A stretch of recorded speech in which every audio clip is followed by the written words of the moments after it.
The wind in the Verde Valley was not a whisper, it was a blade. It came down from the high Mogollon rim carrying the memory of a blizzard, and it scraped across the raw, fresh wound of the valley floor. It was the winter of 1887, and the Arizona Territory was proving itself a harsh master. The flash flood that had torn through just 3 days prior had receded, leaving behind a testament to nature's sudden, cold fury. The high plateau was a ruin of gray mud, shattered cottonwoods, and the skeletal remains of ambitions. The mud was already freezing, turning the landscape into a treacherous crust that glistened with malice under a weak, indifferent sun. Ice clung to the fence posts like crystal fungus.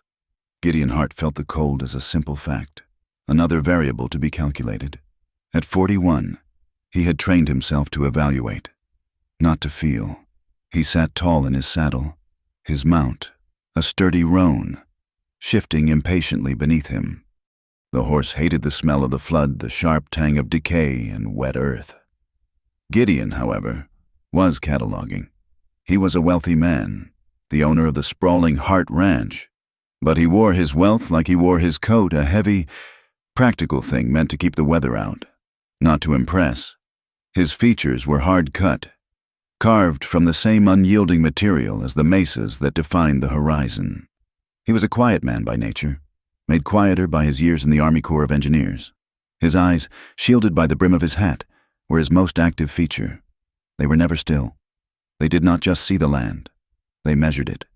They assessed its weaknesses, calculated its load-bearing capacity, and, when turned on a man, measured his intentions with the same dispassionate precision. He was riding the perimeter of his southern grays, checking the damage, when he saw them. Through the skeletal branches of a waterlogged mesquite, he saw movement. It was wrong. It was too slow, too futile. He reined in the roan, his gaze sharpening, filtering out the debris until the image resolved. An old couple. They were trying to rebuild a cabin that the flood had largely erased. The structure, or what was left of it, sat dangerously close to the still swollen creek bank. It looked like a child's toy smashed by a tantrum. The man, thin and stooped, was trying to lift a waterlogged roof beam. His arms shook with a palsy that had nothing to do with the cold. The woman was beside him, picking through the mud, salvaging small, unrecognizable bits of their life. Gideon watched for a full minute. He knew them, though not well. Amos and Lila Davenport. They had held this small patch for as long as Gideon had been in the valley. Good people. Quiet people. Now, they looked like two brittle leaves a gust away from oblivion. Amos heaved again at the beam, a dry, racking cough tearing out of him. Lila paused, her back to Gideon, and put a hand on her husband's shoulder, her own body trembling. Gideon's eyes moved from the couple to the land around them, and he saw the second thing that was wrong. Further up the bank, near the high water mark, were new survey stakes. They were bright, freshly milled pine, painted a garish yellow. They hadn't been there a week ago. He nudged the roan closer, his gaze sweeping the perimeter. The stakes ran in a clean, aggressive line, following the contour of the creek. One was hammered deep into the mud, bearing a small, tin plate property of the Copperford Water Improvement Syndicate. His eyes narrowed. The syndicate was Cornelius Pike's creature. Pike was a man who saw the valley not as a home, but as a resource to be dammed, diverted, and bled for profit. Then, Gideon caught the third wrong thing. The wind shifted, and beneath the smell of wet silt and dying vegetation, another scent reached him. It was sharp, chemical, tar. He guided the roan carefully over the ravaged ground, his eyes fixed on the cabin's foundation. The flood had washed away the front half, exposing the stone footings, but near the back, where a chimney stack had collapsed, there was a black, scorched stain that the water had not quite erased. The smell of tar was strongest there. The flood had not been the only disaster to visit the Davenports. Someone had tried to burn them out first. The flood had merely finished the job. Amos looked up as Gideon approached. The old man's face was a map of exhaustion and confusion. He wiped a muddy hand across his brow, leaving a streak. Lila turned. clutching a sodden piece of quilt to her chest. Her eyes were a pale, washed-out blue, clouded by sickness and fear. Gideon Hart did not offer a greeting. He swung his leg over the saddle and dropped to the ground. His boots made a thick, sucking sound in the mud. He walked past the couple, his attention locked on the foundation. He stopped, crouched, and studied the exposed stonework, his gaze tracing the lines of the earth. Amos took a half-step forward. "Mr. Hart, a bad turn, a bad turn. We aim to have it right before the next snow." Gideon did not look at him. His gaze was fixed on the mud bank beneath the remaining floorboards. He saw it instantly. The clean, straight edge, the unnatural cut. He stood up, turning to face the old man. His voice was flat, hard, and final, a sound like a hammer driving a spike into frozen timber. "Stop now!" Amos froze, the words striking him harder than the wind. Lila's hand went to her mouth. "Stop!" Gideon repeated, his voice no louder, but carrying absolute authority. He pointed not at the beam Amos was trying to lift, but at the ground beneath his feet. "You're not rebuilding. You're digging your own grave." He walked to the edge of the collapse. "Look here." He jabbed a gloved finger at the soil supporting the cabin's main sill. "The flood tore this side.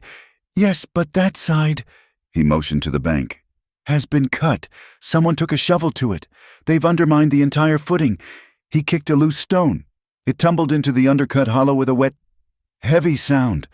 "This ground is a trap. They've dug it weak. As my engineers used to say, they set this to fail. One more good rain, or just the weight of you trying to rebuild, and this whole platform will slide into the creek." He looked directly at Amos. "Someone wants another accident. A final one. They want this land cleared, and they want you buried under it." The color drained from Amos's face, leaving it the color of ash. He stumbled back, staring at the foundation as if it were a coiled rattlesnake. Lila Davenport began to weep, a thin, hopeless sound. They said we were incompetent," she whispered, the words stolen and shredded by the wind. Gideon turned to her. His hard gaze softened, but only by a fraction. "Who said?" "The men." "From the syndicate, after the fire." Her voice was barely audible. "They came with papers. They said the fire proved we couldn't care for ourselves, that the land was a hazard. They said we needed a guardian, appointed by the court." The pieces clicked into place in Gideon's mind. The fire, the legal papers, the syndicate stakes, and now, the deliberate engineered sabotage of the foundation. It was a cold, systematic campaign to steal this land, using the law as one weapon and a shovel as the other. They were trying to declare the Davenports legally incapable, seizing their property under the guise of protection, while ensuring a natural disaster finished them off for good. Gideon Hart was not a sentimental man. He did not traffic in pity. He trafficked in solutions. The problem was clear. The enemy had been named. He looked at the failing light. The sky was bruising purple to the west. Another storm was coming. "You're not spending the night here," he stated. He turned back toward his horse. "Gather what the flood hasn't stolen. I'll have a wagon here inside the hour." "Mr. Hart, we can't," Amos began, his pride fighting a losing battle with his terror. Gideon cut him off, his hand on the pommel of his saddle. "You will come to the Hart Ranch. You will be safe there tonight." He swung himself up, the roan dancing beneath him, eager to be gone. He looked down at the two of them, small and broken in the vast, cold ruin of their lives. "At sunrise," he said, his voice dropping back into its measured, calculating tone, "I am going to Copper Ford. I am going to check the land records, and then I am going to find the man who set those stakes." He did not wait for a reply. He wheeled the roan and spurred it into a steady trot, back toward the ranch, his mind already shifting from assessment to action. Neither he nor the Davenports saw the man watching from the deep shadows of the tree line across the creek. He was too far away to be seen clearly, just a dark shape against the darker pines. He had watched Gideon arrive. He had watched him inspect the foundation. He had watched him leave. The man pulled a dry cigar from his coat pocket. He struck a match against his thumbnail. Cupping the flame against the damp air, it flared, illuminating a hard jaw and the glint of an eye. The cigar failed to light. He cursed, low and soft, and tossed the match. Still burning, onto the ground. It landed in the mud with a faint hiss. The small ember glowed red for a single, defiant moment before the cold and the wet extinguished it completely.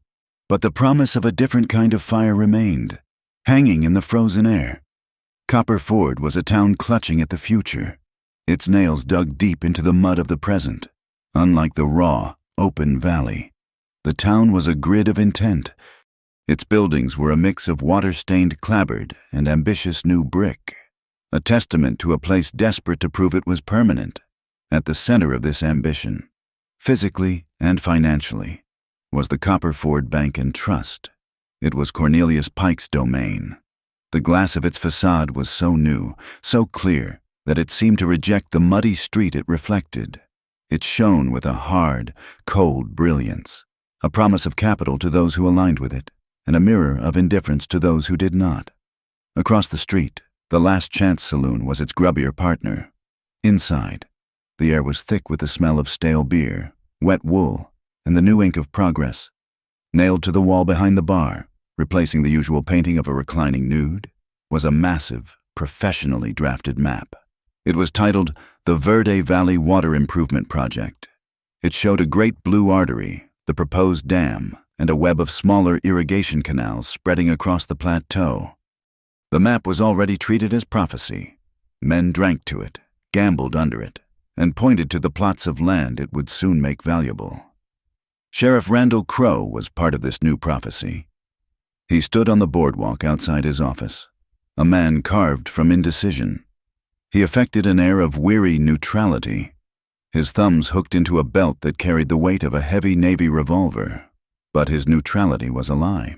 His eyes, shielded by the brim of his hat, constantly drifted to the polished glass of Pike's Bank. He was a man waiting for instructions. Beside his office door, a new manila rope was coiled around a thick nail, a permanent, silent warning. It wasn't there for justice. It was there for order. Gideon Hart had seen men like Crowe before. They were cogs in a machine, dangerous not for their own will, but for the will of the man who turned the crank. Gideon had left the Davenports in the care of his ranch foreman's wife, under strict orders that they be fed, kept warm, and spoken to by no one. He had ridden into Copper Ford as the sun cleared the horizon, the cold air sharp in his lungs. He stabled his roan, his movements economical, his face set. As he walked toward the county records office, he passed the wreckage of the old Episcopal church. Its steeple was gone, its bell half buried in the silt. But in the lee of its one remaining wall, a large canvas tent had been erected. A woman was inside, her back to the street. Gideon paused. He saw a dozen children, ranging in age from 6 to perhaps 14, sitting on upturned crates and salvaged benches. They were huddled in coats, but they were attentive. A blackboard, clearly salvaged from the flood, was propped against the stone wall. The woman turned to write on the board, and Gideon saw her profile. She was young, perhaps 33. Her face was strong, not conventionally pretty, but defined by an intelligence and a will that the cold and the loss had not touched. Her brown hair was pinned back in a practical, severe bun. She wore a man's heavy coat over her dress, the sleeves rolled up to show her hands, which were smudged with chalk. This had to be the new teacher, the one he'd heard about, a widow, arrived from the east only to be met by the flood. Eva Rhodes. She was demonstrating a sum, her voice clear and carrying, cutting through the morning chill. She was creating order in the middle of chaos, armed with nothing but chalk and a sharp mind. Gideon felt a flicker of something he hadn't identified in years' respect. He filed the image away, another variable, a resilient one. He moved on. The air in town was thick with rumors, more pungent than the saloon smoke. As he passed the general store, he heard snippets. Judge Harriman's new program. For the old folks. Says it's for their own protection. A guardianship. Funny how all the protected ones live right where the syndicate needs to build. Gideon's jaw tightened. The whispers confirmed what Lila Davenport had sobbed. It was a program, a coordinated effort between the county judge and Pike's Water Syndicate. On paper, it was benevolence, a way to care for the elderly and infirm who had been ravaged by the storm. In practice, it was a legal, systematic land grab, targeting the exact corridor needed for Pike's dam and canals.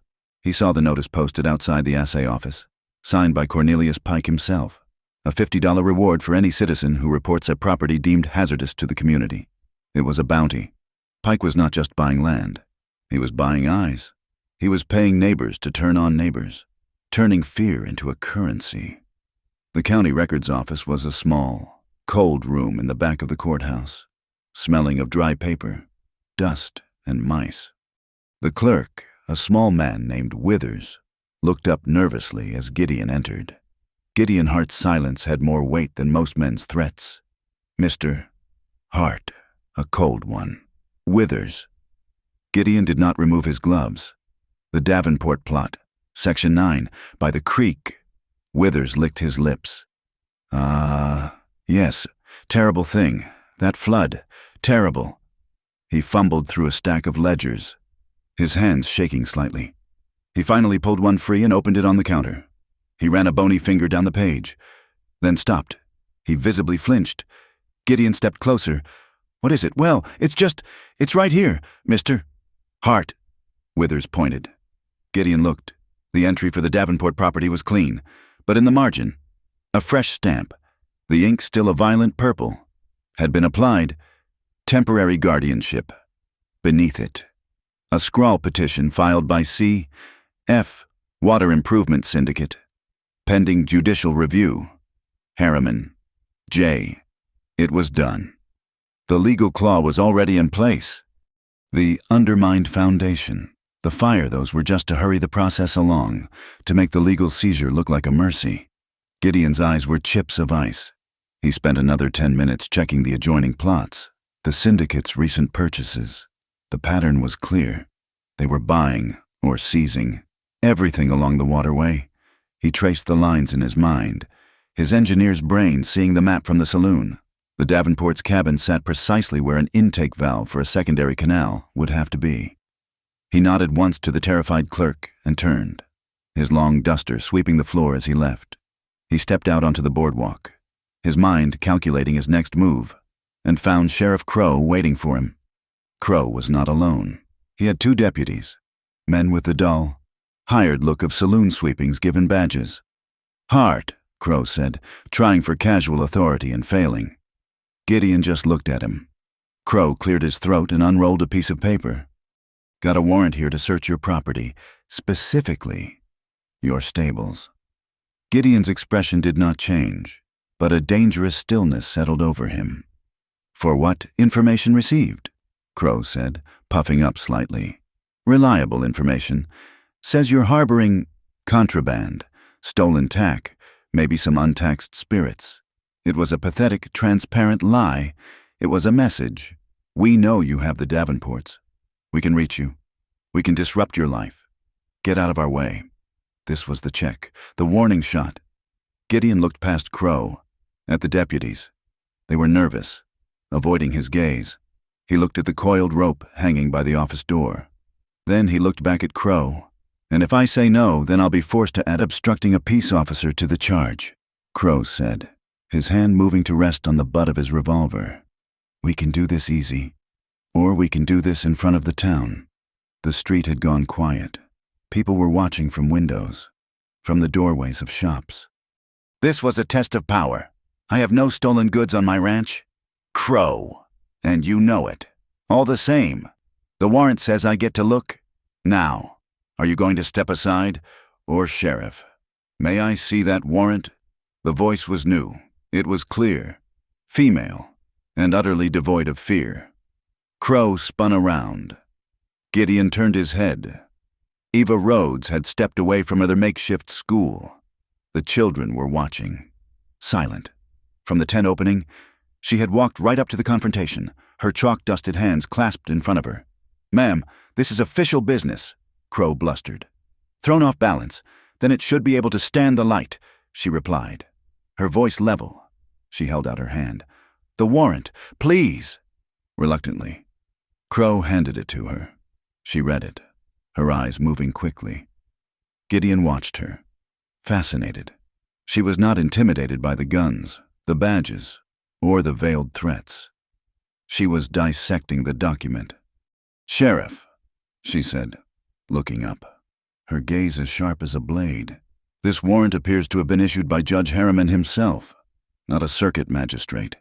Is that usual for a simple matter of stolen tack?" Crow flushed. "The judge signs what needs signing." "I see. And it cites reliable information. Under territorial law, are you not required to have a sworn affidavit describing this information? A warrant cannot be issued on a rumor?" She tapped the paper. "Where is the affidavit, now you look here, Mrs. Rhodes?" One of the deputies started, stepping forward. Gideon took one half step to his left, placing himself between the deputy and Ava. The deputy stopped cold. Ava did not even look at the deputy. Her eyes were locked on Crow. "Furthermore, Sheriff, if you execute a search and find nothing, is Mr. Hart not entitled to file a grievance against your office and the county for harassment and damages? Does due process mean nothing in Copper Ford? The words affidavit, due process. Grievance were like foreign objects, stones thrown into the gears of Crow's simple machine of intimidation. He had no answer. He was a man of blunt force, and she had just challenged him to a duel of intellect. He looked helplessly toward the bank. Gideon Hart had not moved, but the air around him had changed. He looked at Ava Rhodes. Her face was calm, her chin high. She was risking her own precarious position in this town, her school, her safety to defend a principal, to defend him, a stranger. Their eyes met for the first time. It was not a spark of romance.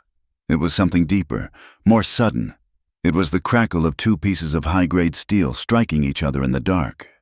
It was recognition. He saw her strength, a sharp, unbending core of legal and moral fire. And she saw his, a solid, immovable mass of cold resolve. In that single shared glance, an alliance was forged, unspoken and absolute. Crow snatched the warrant back from her hand.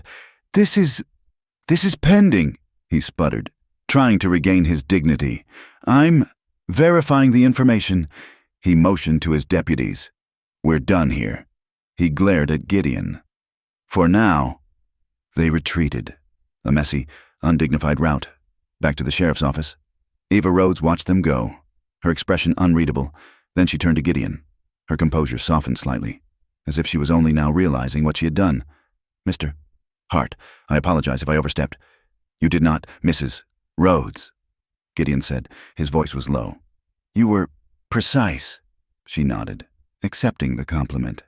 "The law is all we have out here to protect us from. From men like that, the law seems to be the very thing they are using as a weapon. Then we must be sharper with it than they are," she replied. Across the street, in the warm, polished office of the bank, Cornelius Pike watched Eva Rhodes turn and walk back to her tent of orphans. He had watched the entire exchange. He was not angry, he was faintly amused. He turned to the man in the shadow, the one who had failed to light his cigar in the mud. Pike smiled, a thin, dry parting of the lips. A teacher, a broken-down rancher. He looked at the map on his own wall, the grand blue artery of his dam. It does not matter. Let the little people have their small victories. As long as the water flows to my dam, the rest of them will wash away like silt. The great room of the Hart Ranch was built of stone and thick timber, a fortress against the high plateau's cruelty. A fire roared in a hearth large enough for a man to stand in, throwing shadows that danced on the walls, battling back the icy dark. Lila Davenport sat closest to the warmth, wrapped in a thick wool blanket, a tin mug of beef broth steaming untouched in her lap. Her trembling had not ceased, but it was quieter now, a deep shudder of the soul rather than the body. Amos stood by the mantel, his back to the room, staring up at a map of the territory that Gideon had tacked to the wall. He looked like a man who had seen the blueprint of his own ending. Gideon sat at his heavy oak desk, observing them. He had given them time to thaw. to let the silence and the safety sink in. Now he needed answers. "Amos," he said, his voice quiet but commanding. "The men from the syndicate, the fire, tell me everything." Amos turned, his eyes finding Gideon's. The defeat in them was warring with a spark of old, forgotten anger. "They called me incompetent," he said, the word cracking in his throat. "That's how they started. They said this old man didn't know how to build." He stepped away from the map, his hands clenching. "Mr. Hart, I was a canal man before I ever held a plow. I helped dig the first irrigation ditches in this valley, when Copper Ford was just 2 tents and a mule pen. I know water. I know how it moves." He began to pace, the memory giving him a strength Gideon had not yet seen. That creek. It floods every 7 years. Everyone knew it. Back in Zaveni 5, I designed a stone spillway. A simple thing, hand-dug, to bleed off the high water into the dry arroyo. It worked. It saved the lower valley twice. "Where are the plans for it?" Gideon asked, his gaze sharp. "Lost," Amos said, spitting the word. "Lost on purpose. I filed them with the county clerk. 10, maybe 11 years ago. A public record. Then, last year, when Pike's men started posting notices for their new dam, I went to check, to show them my work. The page in the ledger was gone, sliced out with a razor. The clerk said it was a filing error." Lila's voice, thin as thread, joined his. "We have never been a burden. We have never asked for a thing." Her eyes filled with the hot tears of shame. "When the blizzard of 1881 hit, I baked for 3 days. I emptied our flour sacks. We fed the whole street. Mrs. Miller, down the way. Her boy had the lung fever. My poultice is what broke it.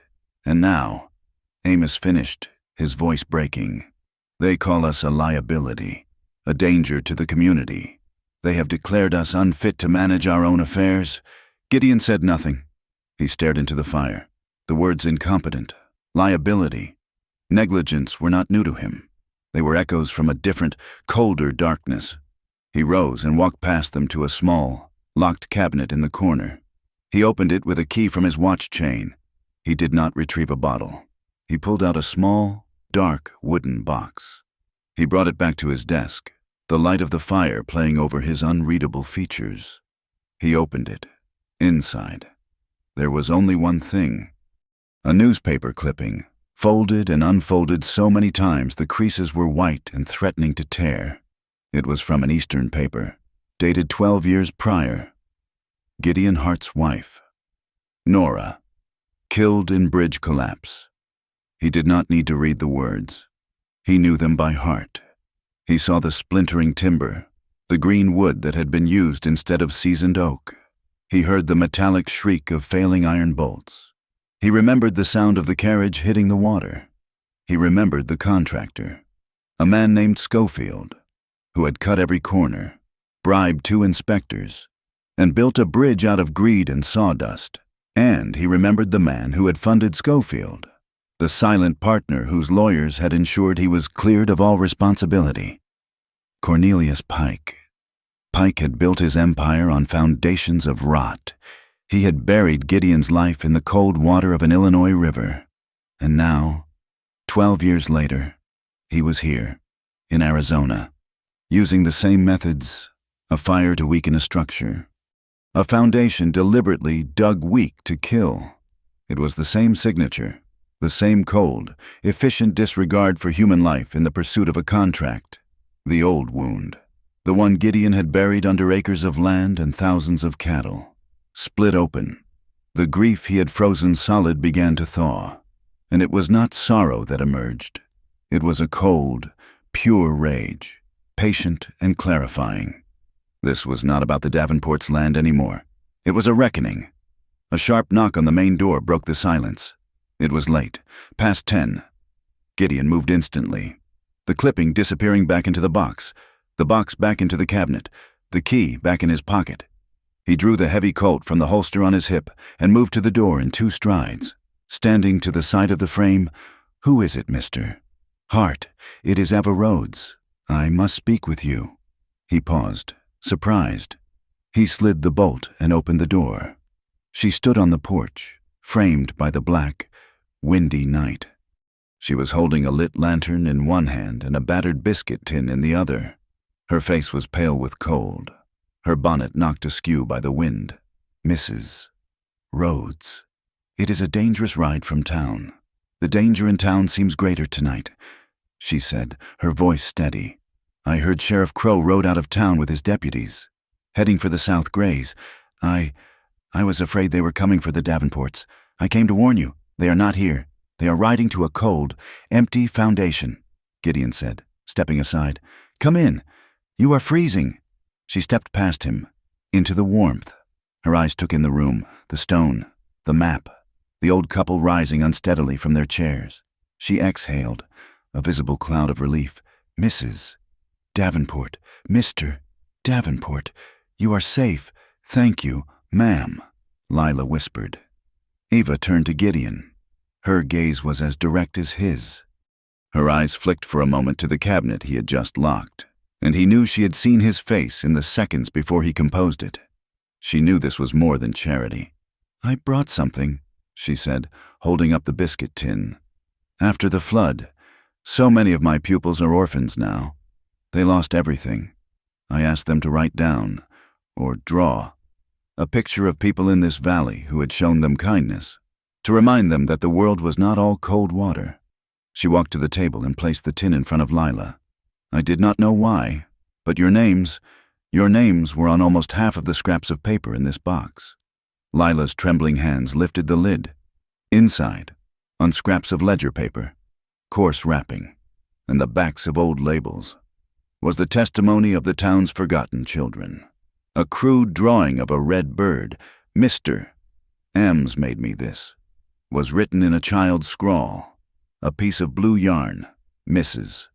Leah gave me this for my doll. A charcoal sketch of a loaf of bread. She gave me one.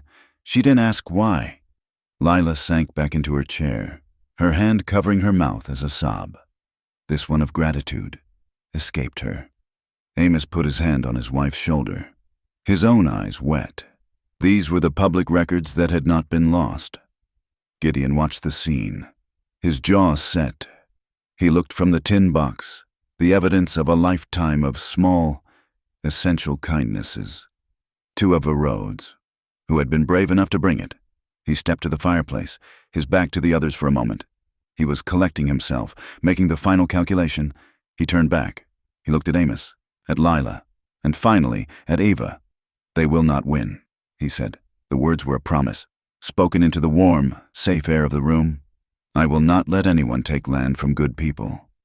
Lila looked up, her face streaked with tears. She reached out, her thin, frail hand, and laid it on the heavy leather of his glove that rested on the table. It was not a plea.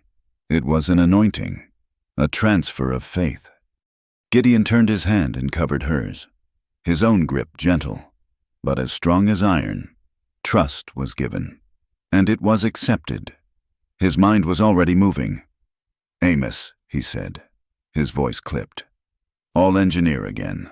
The syndicate stakes, the yellow ones. Tell me the line they ran. From the creek. Amos, his voice stronger now. Describe the survey line, his old canal digger's memory precise to the foot. Gideon closed his eyes. He saw the map from the saloon. He saw the elevation grades in his own mind. The lines clicked together. A key fitting a lock. The auxiliary canal, he said, almost to himself. It's the feed line for the secondary canal. Your cabin, it's not just in the way. Amos, it's sitting on the exact point they need to build their primary intake. Then the flood, Lila whispered.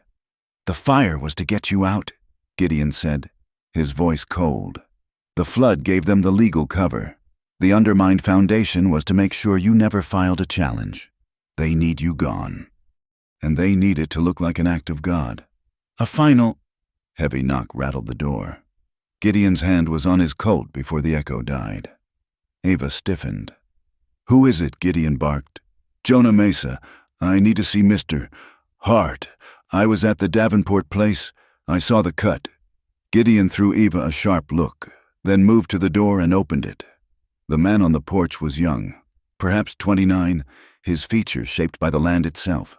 He was Yavapai, raised in the valley, and he held a wooden spirit level in his hand. He was, Gideon knew, the best irrigation man in the territory, Mr. Mesa. "Come in." Jonah stepped inside, his eyes, like Gideon's, cataloging everything: the old couple, the teacher, the desk, the fire. He nodded respectfully to the Davenports. "I worked for the syndicate for 6 weeks," Jonah said, wasting no time. "I quit. Their engineers are from back east. They don't understand this soil. It's alkali and clay. Their dam design, it's wrong. It's built for profit, not permanence. They're cutting corners on the geology." "You saw the foundation?" Gideon asked. Jonah nodded. "I was tracking the flood's high water mark. I saw your tracks, and theirs, and I saw the cut." He looked at Amos. "Mr. Hart called it dug weak. It wasn't. It was sabotaged. They used shovels to cut the bank at a 30-degree angle. They knew the soil. They knew the weight of the waterlogged timbers. They were setting a deadfall trap. They were waiting for you to climb up and try to fix the roof." The technical confirmation hung in the air, sickening and absolute. Gideon looked at the faces in the firelight. Amos and Lila, the living history and heart of the community. Labeled as burdens, Ava, the moral and legal mind, the voice for the voiceless. Jonah, the technical expert, the man who knew the land's secrets, and himself, the man with the resources, and the man with the scar. The guardianship was the legal weapon. The dam was the financial motive. The accidents were the murders to clear the way. Eva Rhodes spoke first, her voice shaking with a cold fury that matched Gideon's. "They are a snake, and all the parts are connected. The judge, the sheriff, and Pike. They have the law, the guns, and the money," Amos said, his hope fading. Gideon Hart looked at the small, determined group. "Then we will have to be smarter." He looked at Eva. "You will be the law." He looked at Jonah. "You will be the truth." He looked at Amos. "And you will be the memory." "And you, Mr. Hart?" Lila asked. Gideon's eyes were flat, hard, and as cold as the stars outside. "I will be the engine." He stood. "They want to wash this valley clean. We will expose the entire filthy line: the guardianship, the dam, the seizures. We will bring the flood to them." The command center was the forge. Gideon Hart's ranch was too exposed, the town too full of ears. Ivy Kwan's blacksmith shop, however, sat hard against the noisy rush of the river, its coal smoke and ringing hammer a constant, ignored part of Copperford's life. It was 2 nights after Gideon's confrontation with Sheriff Crow. The wind, as predicted, had returned. A high, thin howl from the north. Inside the forge, the air was hot and sharp with the smell of quenching metal and sulfur. The small team was assembled. Gideon, his presence filling the space. Jonah Mesa, his quiet focus on the crude map they'd sketched on the floor in chalk. Eva Rhodes, her face illuminated by the forge light, her mind clearly working 2 steps ahead of the conversation. And the new members. Ivy Kwan was 27, small and compact, with hands that seemed too delicate until you saw the calloused, muscular grip she had on her hammer. She wore leather trousers and a heavy apron. Her eyes missed nothing. "My father built the vault in Pike's Bank," Ivy said, her voice soft but clear, cutting through the noise of the wind outside. "And he built the safe in the old assay office, the one the syndicate now uses as a warehouse. Pike is a man of singular, cheap habits. I know the lock, I know the safe, and I know the guard. Old man Hemlock, he sleeps. The problem is not the lock, it's the floor. The original pine," Jonah agreed, nodding. "Laid-ins of any too. It creaks if you breathe too hard. That is your job. Jonah, you measure the load. You find the path," Gideon said. "Ivy, you are entry and extraction.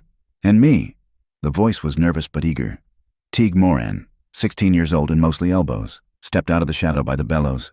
He had been Eva's eyes and ears since the flood, a quick, invisible runner. "You are the watch," Gideon said. "You know every alley and rooftop. You will be our signal. One whistle if Crow or his men appear, a different one if anyone else approaches." "And what are we looking for?" Ivy asked, wiping her hands on a rag. Ava stepped forward. She was the mission's heart. "We are not stealing money. We are stealing proof." We need two things. First, the blank guardianship forms, the ones we believe Judge Harriman has pre-signed, giving Pike a legal weapon to seize property. And the second, Ivy asked. The real map, Gideon said, his voice hard. The one in the saloon is a lie, meant to placate the townsfolk. Pike is a greedier man than that. His engineers will have a declaration of interest map, a true map. It will show every plot he intends to flood, every canal he intends to dig. That map is the blueprint of his entire conspiracy. It will be in the safe, Ivy stated. With the payroll, the lock is a double tumbler. It will take time, and it is not quiet. The wind, Gideon said. It must be tonight, while it howls. Ivy nodded, a slow smile touching her lips. She went to her workbench and returned with two objects. One was a compact hand drill, its bit meticulously wrapped in oil-soaked leather. For the hinge pins, slow, but the leather muffles the sound to almost nothing. The second object was a strange, thin piece of brass, filed into tines like a small fork. This is for the door lock. It's not a pick, it's a wind hook. I slide it into the keyhole. The wind makes the building vibrate. This hook vibrates with it. It will rattle the pins, making them think it's just the frame settling in the storm. It masks my own tools. Frontier ingenuity, Mr. Hart. Jonah knelt, tapping the chalk lines on the floor. The warehouse is on a slight grade. The floor will have warped toward the northeast corner. The main joists run east to west. We must walk parallel to the joists, not across them. I can find the path, but it will be slow. Gideon looked at each of them. The engineer, the teacher, the smith, the boy. It was a paltry crew to take down an empire. We go at 2. When the saloon closes and the town is dead. Teague, you're in position at 1:45. Jonah, Ivy, you're with me. Ava. He turned to her. She was armed not with a gun, but with a satchel. I am the recorder, she said, her chin high. I cannot, in good conscience, steal the documents. It would invalidate them in court, but I can make copies. In her bag were sheets of thin wax paper and blocks of charcoal. I will copy the ledger. I will trace the map. I will be the witness. Gideon nodded. Check your weapons. Meet at the river crossing. Do not be seen. The town was a graveyard. The wind swept clouds of dust and ice crystals down the main street, a furious, scouring presence. Teague Moran was a shadow in a high alley, perched like a gargoyle, overlooking the warehouse. Gideon, Ivy, and Jonah moved like smoke, using the sound of a rattling saloon sign to cover their crossing. Ava was half a block behind, moving separately, her dark coat blending into the ink-black shadows.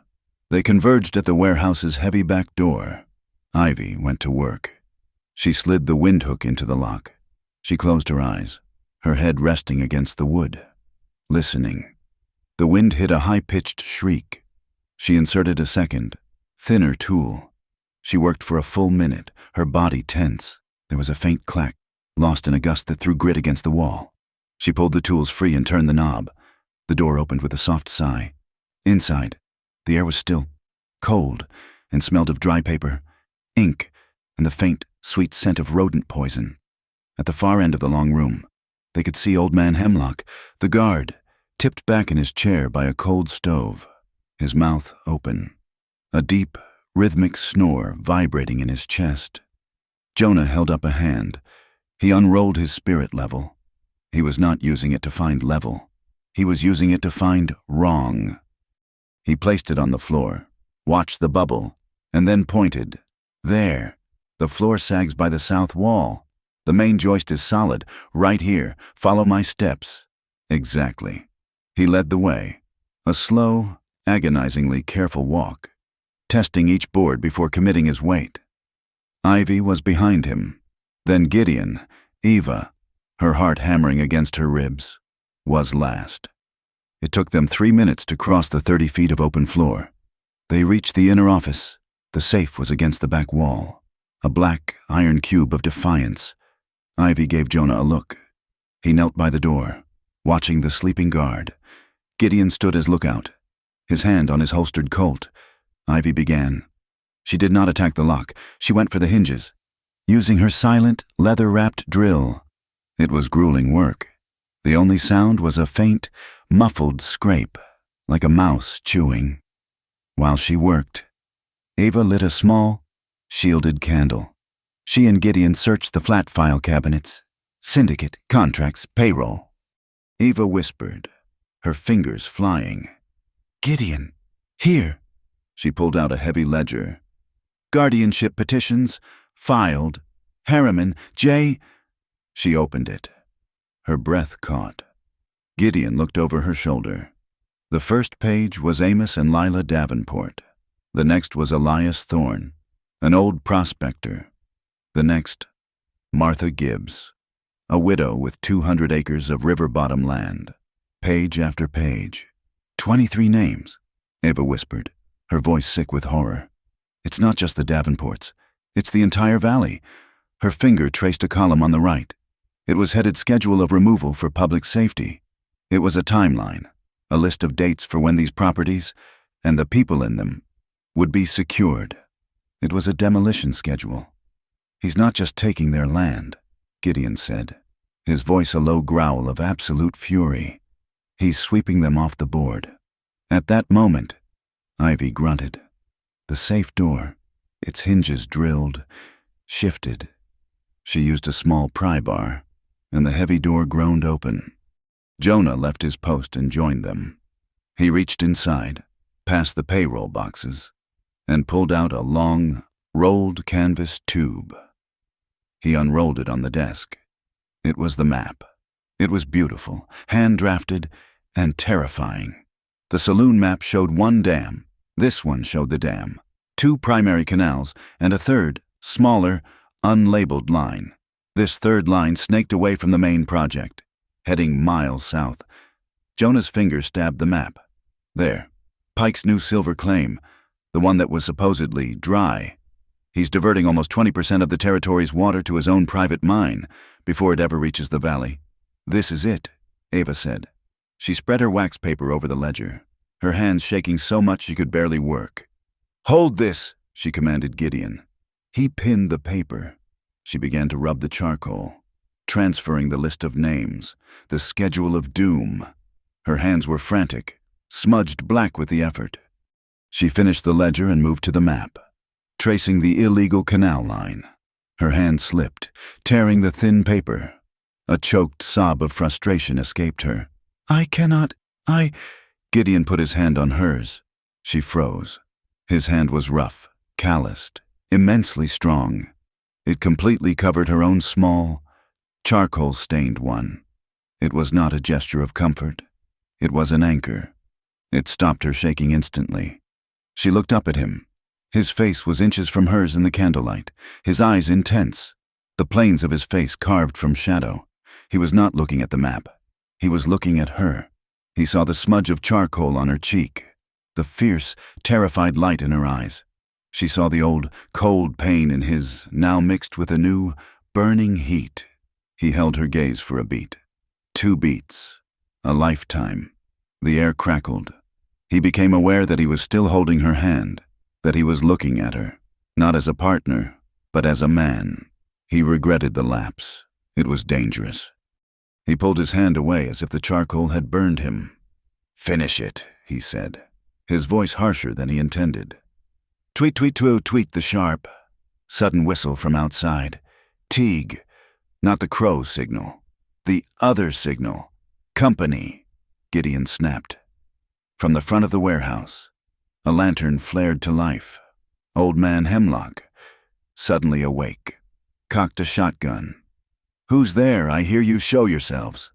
He was warned. Ivy hissed. "Already closing the safe. The back window," Gideon ordered. Jonah was already there, wrenching the rusted sash lock. It gave with a shriek of metal. A shotgun blast erupted. Pellets smashed the office window, showering them with glass. Hemlock was shooting blind. "Eva, go!" Gideon shoved her toward the opening. Jonah grabbed her, swinging her out. She dropped 6 feet into the alley. Ivy was right behind her. "Mr. Hart," Teague's voice, from the darkness. Gideon paused, firing one shot from his Colt into the ceiling above Hemlock's head. The guard yelped and dove for cover. Gideon used the second to vault through the window. He landed in mud. They were in the main storm discharge ditch, and it was not empty. The runoff from the recent rains, mixed with the town's filth, was knee-deep. The town alarm bell began to ring. A frantic, clanging summons. "This way," Jonah yelled, already moving. They ran, plunging through the freezing ankle-deep sludge. It sucked at their boots, the stench of refuse thick in their nostrils. Their hearts hammered, loud in the sudden, panicked silence between bell rings. They ran for 200 yards. Under the main street, the sound of boots on the boardwalk above them. They burst out into the thicket of willows by the river. A quarter mile from the warehouse, they collapsed onto the bank, gasping, soaked, and covered in filth. They were safe, but they were exposed. Ava was shaking, a violent, bone-deep shudder from the cold and the adrenaline, but she held up her satchel. The papers, damp but intact, were safe. Gideon didn't hesitate. He unbuckled his heavy canvas duster, which had taken the worst of the mud. The wool lining inside was still mostly dry. He threw it around her shoulders, pulling the collar tight, his hands rough on her coat. She looked up at him, her teeth chattering. They were inches apart, their breath colliding in the frosty air. Two white clouds of panicked life mingling as one. You saved," she began. "We are not safe yet." He cut her off, his voice low. He looked at her, at the mud on her face, the raw courage in her eyes. The unspoken words from the office were back, heavier this time, hanging between their lips in the mist. He wanted to tell her she was magnificent. He wanted to tell her he had not felt this alive in 12 years. He said nothing. Teague scrambled down the bank to meet them. He was pale, his eyes wide. "What did you see?" Gideon demanded. It wasn't Crow. Teague panted. It was him. "The man from the ridge, the one who's been watching your ranch." Jonah grabbed the boy's shoulder. "What?" "He was in the alley before we went in. He was watching. He let us go in. Then, just before I whistled, he threw a rock at Hemlock's window. He woke him up. On purpose." Gideon stared into the darkness, his mind racing, connecting the new, terrible variable. The man from the ridge. The watcher. "He didn't want to stop us," Gideon said. "The realization landing like a block of ice. He wanted to trap us. Or just see who we were." Eva pulled the heavy coat tighter. "He's not Crow's man. He's Pike's, a private enforcer. And he's still out there," Jonah said, looking up at the dark ridge. As if in answer, a single torch flared on the high hill, the same spot as before. It burned for a moment, a tiny, defiant eye of fire. Then it vanished. "He's signaling Pike," Gideon said. "He's telling him the rats are in the trap." He looked at Ava. "They know. They know we have the proof.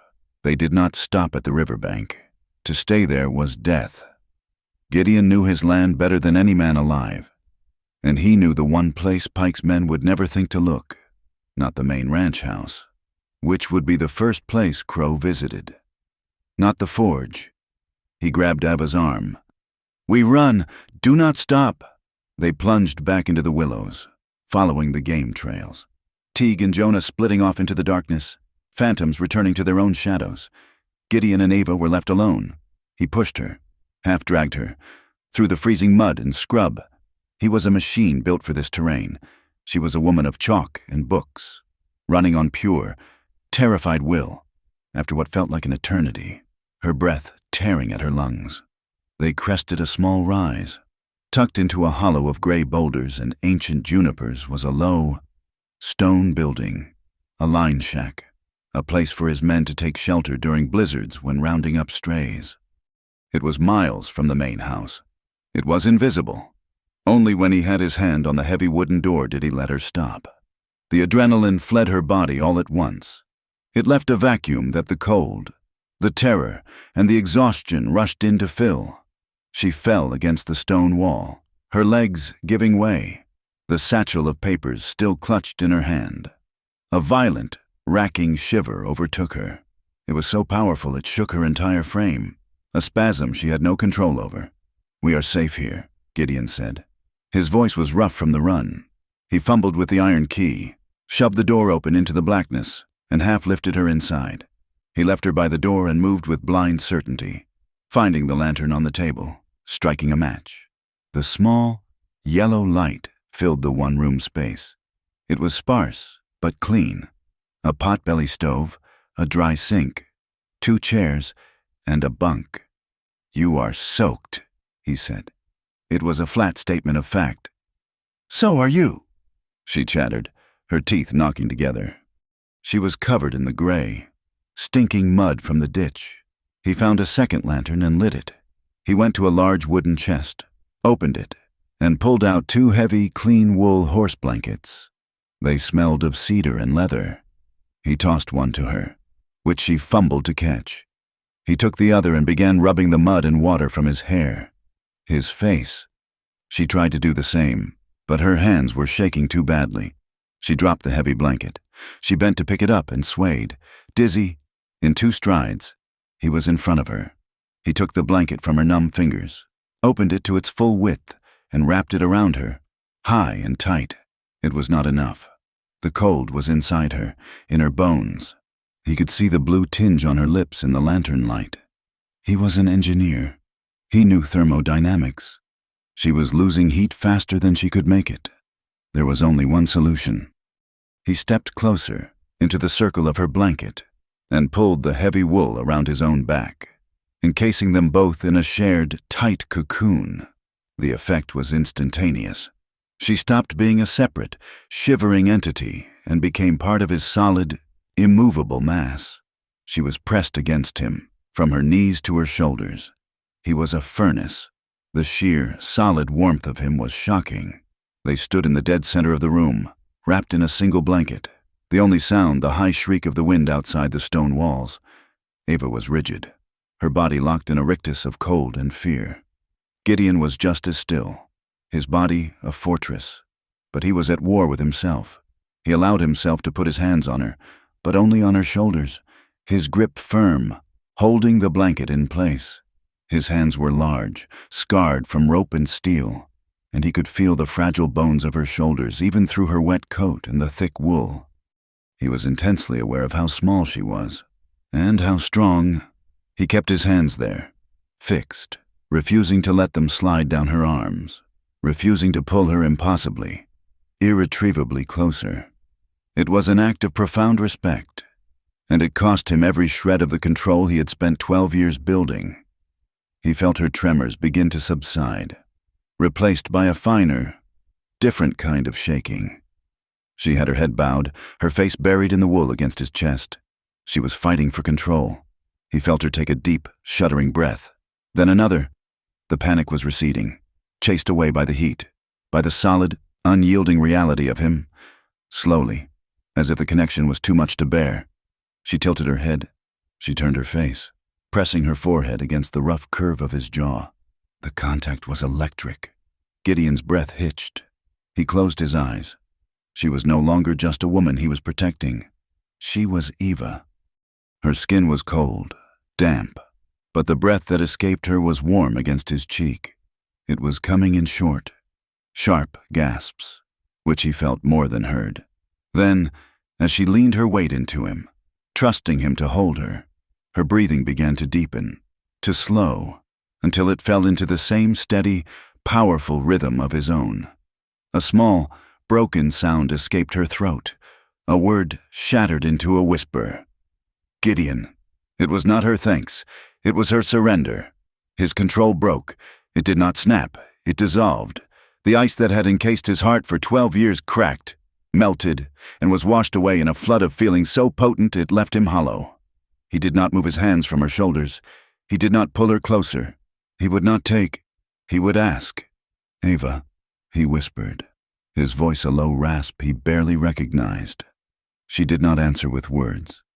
She lifted her head from his jaw, a small, trusting movement. She turned her face to his.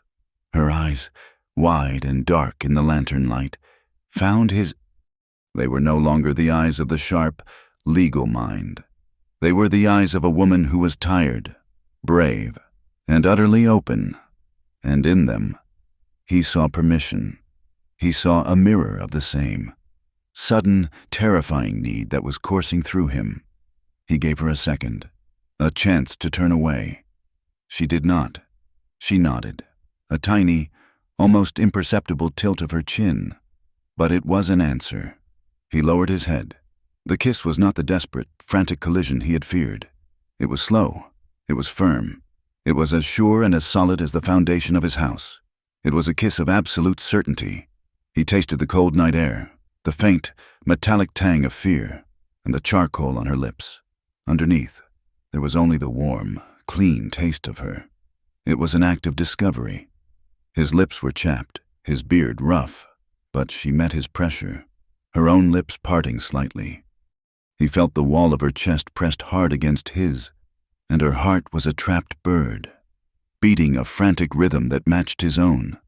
Their breath, which had just fallen into sync, now stopped altogether. They were suspended. He felt her hands, which had been trapped between them, fist in the rough fabric of his shirt, clinging to him. The kiss deepened, a slow, deliberate exploration, a claiming and a being claimed. It was a promise made in the eye of the storm. He finally broke away, but only by an inch. They rested their foreheads together, their breath mingling in a shared cloud. The silence in the room was absolute. A small, shaky sound escaped Ava. It was a laugh, half sob, half mirth. "Your beard," she whispered, her voice trembling. It tickles." A low sound rumbled in Gideon's chest. It was a sound he had not made in a dozen years.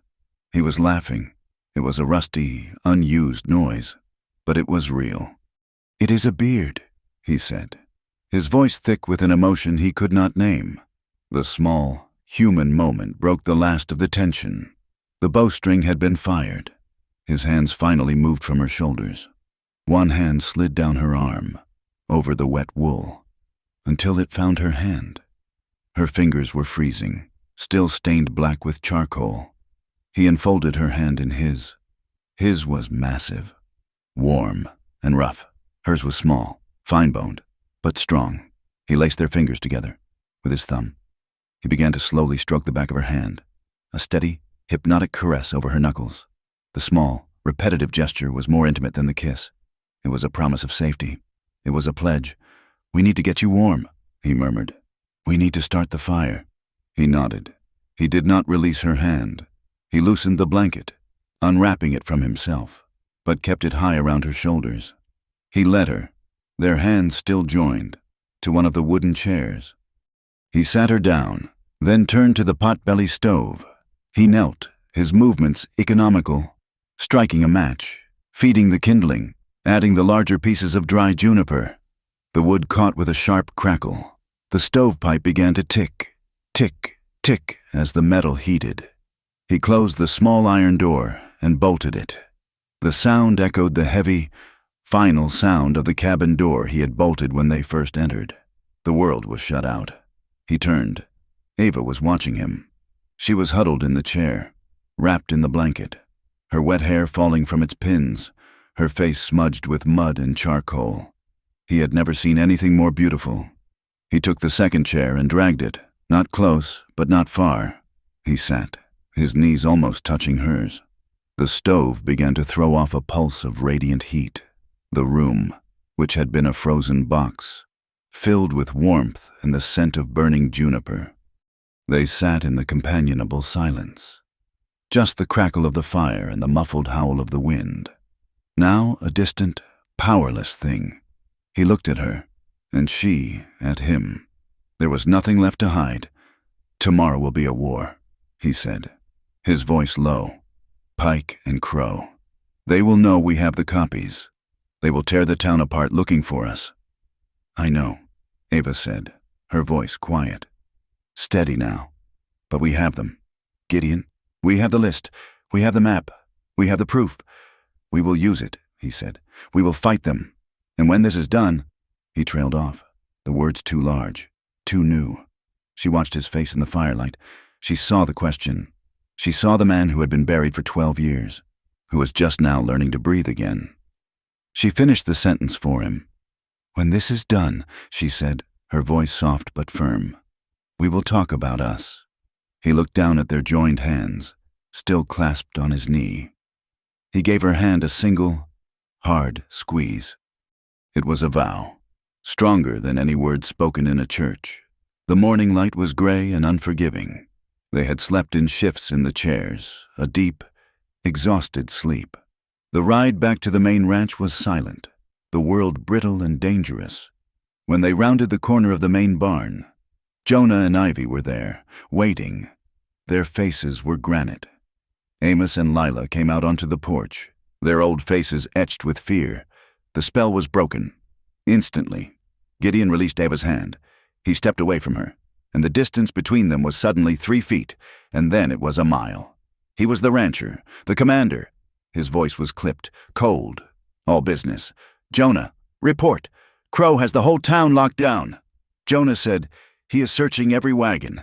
Ivy, the forge, cold. But Pike's private man, the one from the ridge. He visited my shop an hour before dawn. He was just looking." Gideon nodded. "Teague not back yet." Ava pulled the blanket, his blanket tighter around her. Then, realizing it was not her coat, she let it drop to the chair. She was the teacher again, the legal mind. "The papers are safe," she said, her voice all business. "Directed at the group. We must get these copies to a safe place, somewhere outside the county. Then we must formulate the legal challenge. We need to find a judge Pike does not own." Gideon nodded, his gaze fixed on the map Jonah was unrolling on the porch table. He did not look at her. She looked at his back, at the rigid, powerful set of his shoulders. The memory of the night, the warmth, the kiss, the promises, seemed a dream. There was only the cold, dangerous morning, and the fight to come. But as she watched, she saw his hand, resting on the table, flex, as if he still felt the shape of hers. The town of Copper Ford was holding its breath. The day after the warehouse raid, Sheriff Crow had descended like a plague, his deputies turning over wagons, searching barns, and harassing shopkeepers. He was a man hunting for ghosts, and his failure made him reckless.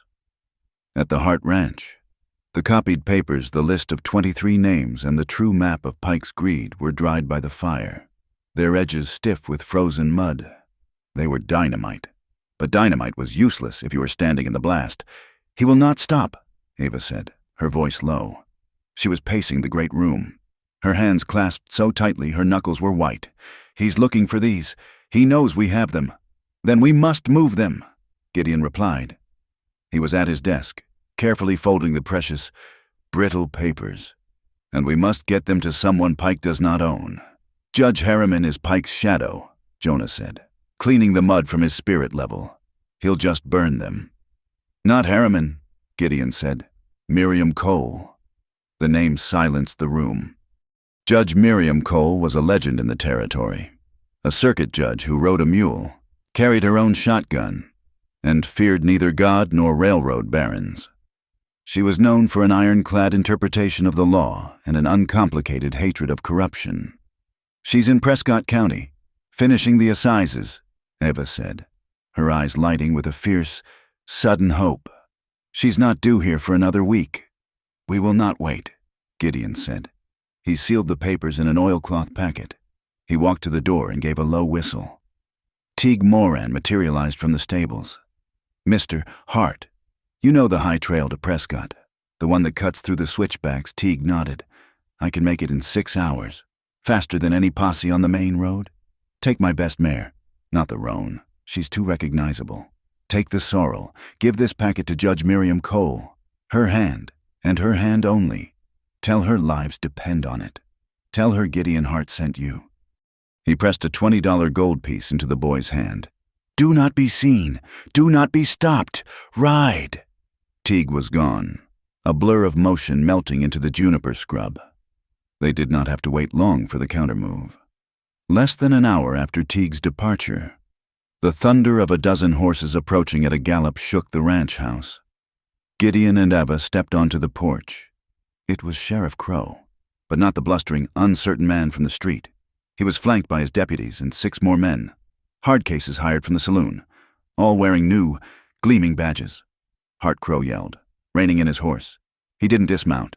We're done with warrants. You are trespassing? Sheriff, Gideon said, his voice dangerously calm. He stood, his hands empty, his duster unbuttoned, his Colt visible on his hip. M.I. Crow's smile was a predator's. He pointed. Sloan, do it! Deputy Sloan, Pike's nephew-in-law, a man with a weak chin and shifty eyes, dismounted and ran to Gideon's main tack room.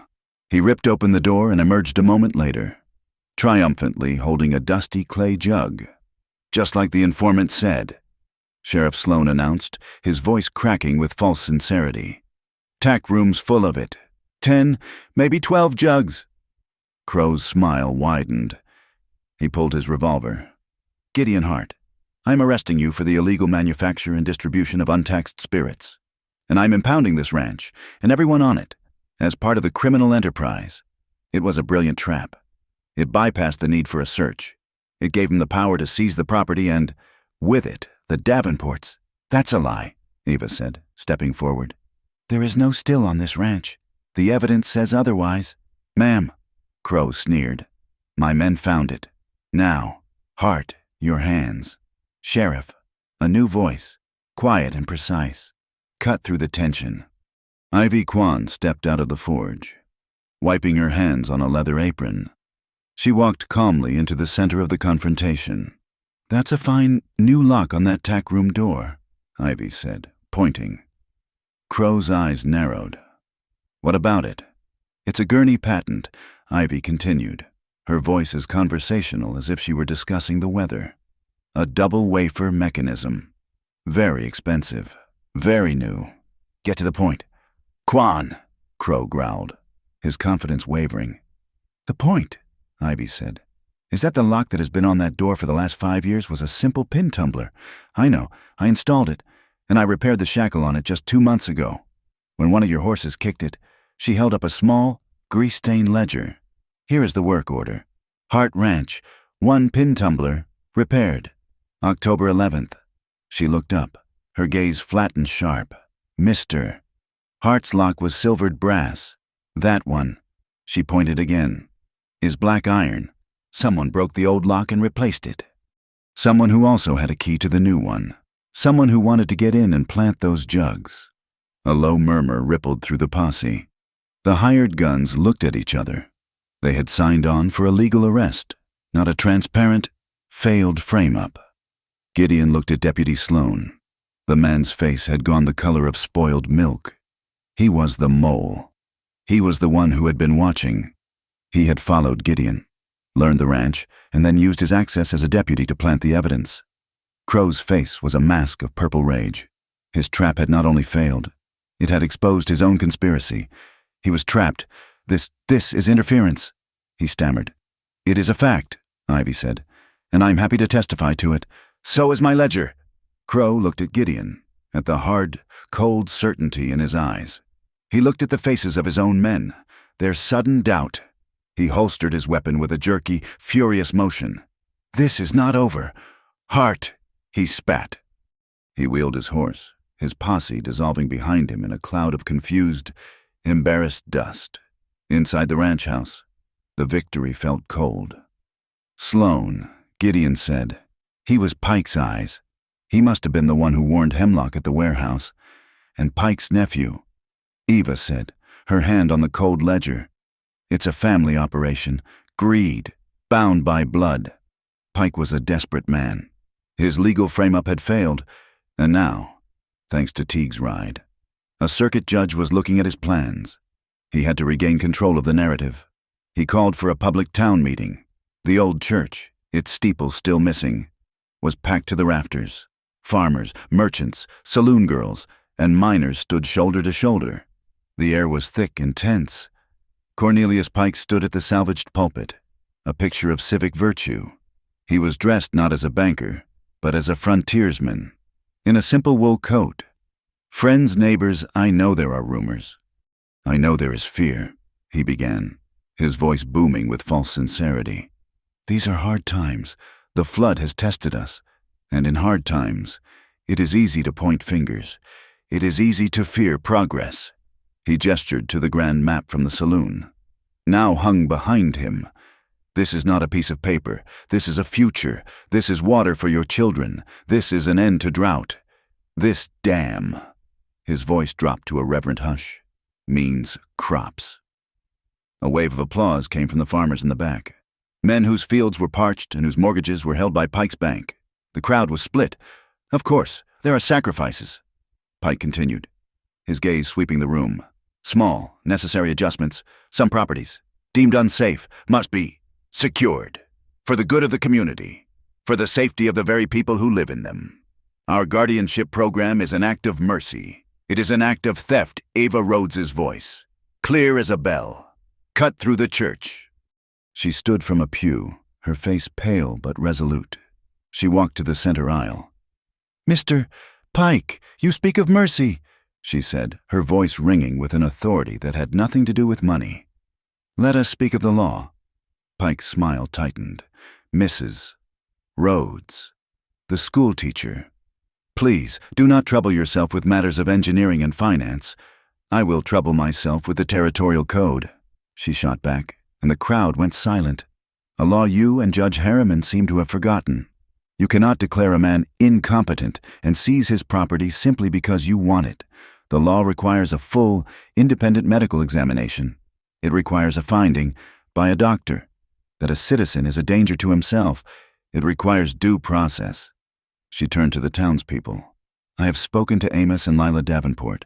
Are they incompetent, or are they simply old? Are they a liability?" Her voice filled with passion. "Or are they the people who fed this town from their own pantry during the blizzard of '81? Are they the man who built the spillway that saved this town, the plans for which mysteriously vanished from the county records?" A gasp went through the room. "You are slandering the court," Madam Pike roared. "I am stating the law," Ava declared, "and I demand that the 23 people on your guardianship list be given their legal right, an independent examination, or is your project so fragile that it cannot survive the scrutiny of one honest doctor?" Before Pike could retort, a new voice joined the fray. "She is right about the law, but she is wrong about the project. It is not fragile. It is a lie." Jonah Mesa walked down the aisle, carrying a wide, shallow tray filled with wet, gray clay. He placed it on a table in front of the pulpit. All eyes were on him. "Mister, Pike shows you a map," Jonah said, his voice quiet but carrying. "I will show you the valley." His hands, broad and sure, moved over the clay, with the skill of a man who did not just see the land but knew it. He sculpted. He raised the mesas. He dug the creek beds. He laid out the town. And then he sculpted Pike's Dam. "Here is the dam," he said, "and here is the canal he promises you." He drew a line in the clay, but this is the truth. He drew another line, a deep, secret scar in the earth, snaking south. This is the canal from his map, the one in his safe. It takes 1/5 of the water, not to your farms, but to his dry silver mine in the southern hills. An ugly murmur began in the crowd. The farmers who had clapped for Pike were now staring at him, their faces hardening. "And this," Jonah said, his finger tracing the main irrigation ditch, "is built on a bad grade." He cut corners to save money on blasting. "His engineers from the east do not know our soil. When the spring melt comes." Jonah took a pitcher of water and poured it into the clay dam. The water filled the channels. The secret canal to the mine filled first. The remaining water sluggishly entered the main canal.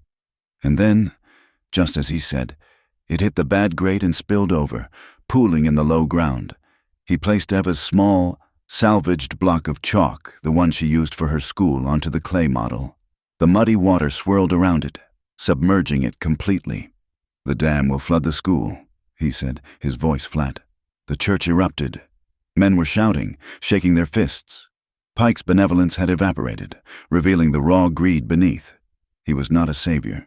He was a thief, stealing their water to feed his mine and flood their children. In the chaos, Gideon Hart slipped from the back of the church. He had seen the legal and public fronts opened. It was time for the final, federal attack. He walked quickly to the telegraph office. He sat at the desk. the sound of the angry mob a dull roar in the distance. He pulled a small, worn notebook from his pocket. He had held a name and an address for 12 years. A man in the Department of the Interior, a man from his Army Corps days who had a religious hatred for contractors who defrauded the government on territorial charters. Gideon began to write. He sent a wire, long and detailed, paying in cash. He named Cornelius Pike. He named the dam. He named the fraudulent guardianship program.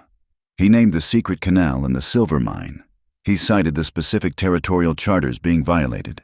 He concluded with a simple, formal request for a federal marshal to investigate conspiracy and mail fraud. He signed it. The sun was a bloody smear in the west when he returned to his ranch. The day was done. The town was a simmering volcano. He was waiting on the porch, staring into the dusk, when a single rider approached. It was Sheriff Crow. He was alone, his face pale and exhausted. He looked like a man who had seen the end of his world. He stopped his horse 10 yards from the porch. His hand was resting on his holstered gun. "This ends now." "Hart," Crow said, his voice devoid of its earlier bluster. "It was just tired. Pike is done playing. The games in the church, the letters to judges, it is over. What do you want?" "Crow. He wants the old people. He wants them tonight. You will hand over Amos and Lila Davenport to the county protection camp. Now. And if I refuse," Gideon asked, not moving, "then I am under orders to take them, and to arrest you, Hart, for obstruction, for incitement, for whatever I need to. One way or all, that ranch is being cleared tonight, and I will not be coming alone next time." Crow looked at the hard, silent man on the porch. He looked at the lighted windows of the house, where he knew the old couple was. "You have until midnight, Hart. Give them up, or we are coming in, and we will not be gentle." He turned his horse and rode away, a solitary, defeated man sent to deliver a declaration of war. The sound of the hammer was a lonely, defiant noise against the dying of the light. It was a sound of sheer, hopeless stubbornness. Amos Davenport, his back bent like a willow, was trying to nail a split board back onto the ruined frame of his home. Lila was beside him, holding the board steady, her knuckles white. The twilight was a deep, cold purple, and the midnight deadline from Sheriff Crow was a death knell approaching with every tick of a silent clock. They had refused to be prisoners on Gideon's ranch. If the law was coming to take them, it would take them from their own land, or not at all. The sound of the approaching horse was not a trot. It was a frantic, desperate gallop, a thunder of hooves that signaled not a visit, but an invasion. "Get away from the house!" Gideon Hart's voice was a raw shout that ripped through the twilight before they ever saw him. Amos looked up, confused, the hammer in his hand. Gideon was off the roan before it had fully stopped, crossing the muddy ground in 3 long, running strides. He did not slow down. He did not greet them. He launched himself at the old man, grabbing the heavy log beam Amos was about to lift onto his shoulder. "Stop now." The words were the same he had spoken on this very spot, what felt like a lifetime ago. But this time, his voice was not cold and measured. It was a visceral, terrified command. It was a plea. "Gideon, what?" Eva, who had ridden up just behind him with Ivy and Jonah, ran from her own horse. Gideon ignored them all. He threw the log aside, his eyes wild, scanning the wreckage, his gaze fixed on a bundle of straw and rags shoved into a gap in the wall, right where Amos had been working. It was the tinder Amos had been using to try and start a pathetic, damp fire for warmth. "No," Gideon said, his voice dropping to a low, sickened growl. He strode to the wall. He was not a man asking. He was a man possessed. He plunged his gloved hand into the wet straw. "What is it?" Amos asked. Trembling, Gideon pulled his hand out. He was holding a small, tin cylinder, slick with oil. Tucked into one end was a long, thin cord, a slow-match fuse. "He wasn't sending Crow," Gideon said, his voice shaking with a rage so cold it burned. He held up the device for them all to see. "He was sending the man from the ridge. This is a professional fuse. oil-soaked. It's designed to smolder for hours and then ignite the entire structure. Ava's hand flew to her mouth, a strangled sound escaping. The deadline, midnight. It was never an arrest, Gideon said, his eyes finding Eva's in the gloom. It was an alibi. By midnight, this house would be a torch. The tragic accident Pike needed. 2 more elderly victims of the flood, their shelter catching fire while they tried to rebuild. He looked at Amos and Lila, his face a mask of terrible, protective fury. He was going to burn you alive. The silence that followed was absolute, heavier than any stone. The only sound was Lila's soft, sudden weeping. Gideon dropped the fuse and crushed it under his boot. The engineer, the soldier, snapped into focus. The grief and rage were gone, replaced by a terrifying, cold efficiency. "We have no time," he snapped. "He will come back to check his work, or Crow will come to find the evidence. We are not just leaving. We are erasing." He looked at his team, his eyes glittering in the dark. "Plan, Mulberry." Jonah and Ivy looked at him, confused. "What?" "An army term," Gideon said. "You don't just abandon a post, you dismantle it and take it with you. We're moving the house. In the dark." Amos was stunned. "Impossible." "We have 20 minutes, Gideon said, already pulling a pry bar from his saddle. "Ivy, you and I are on the frame. The joints. We break it at the pegs. Jonah, you are the muscle. We lift the 3 main walls intact. Ava, Lila, you get every pot, every blanket, every memory you can carry.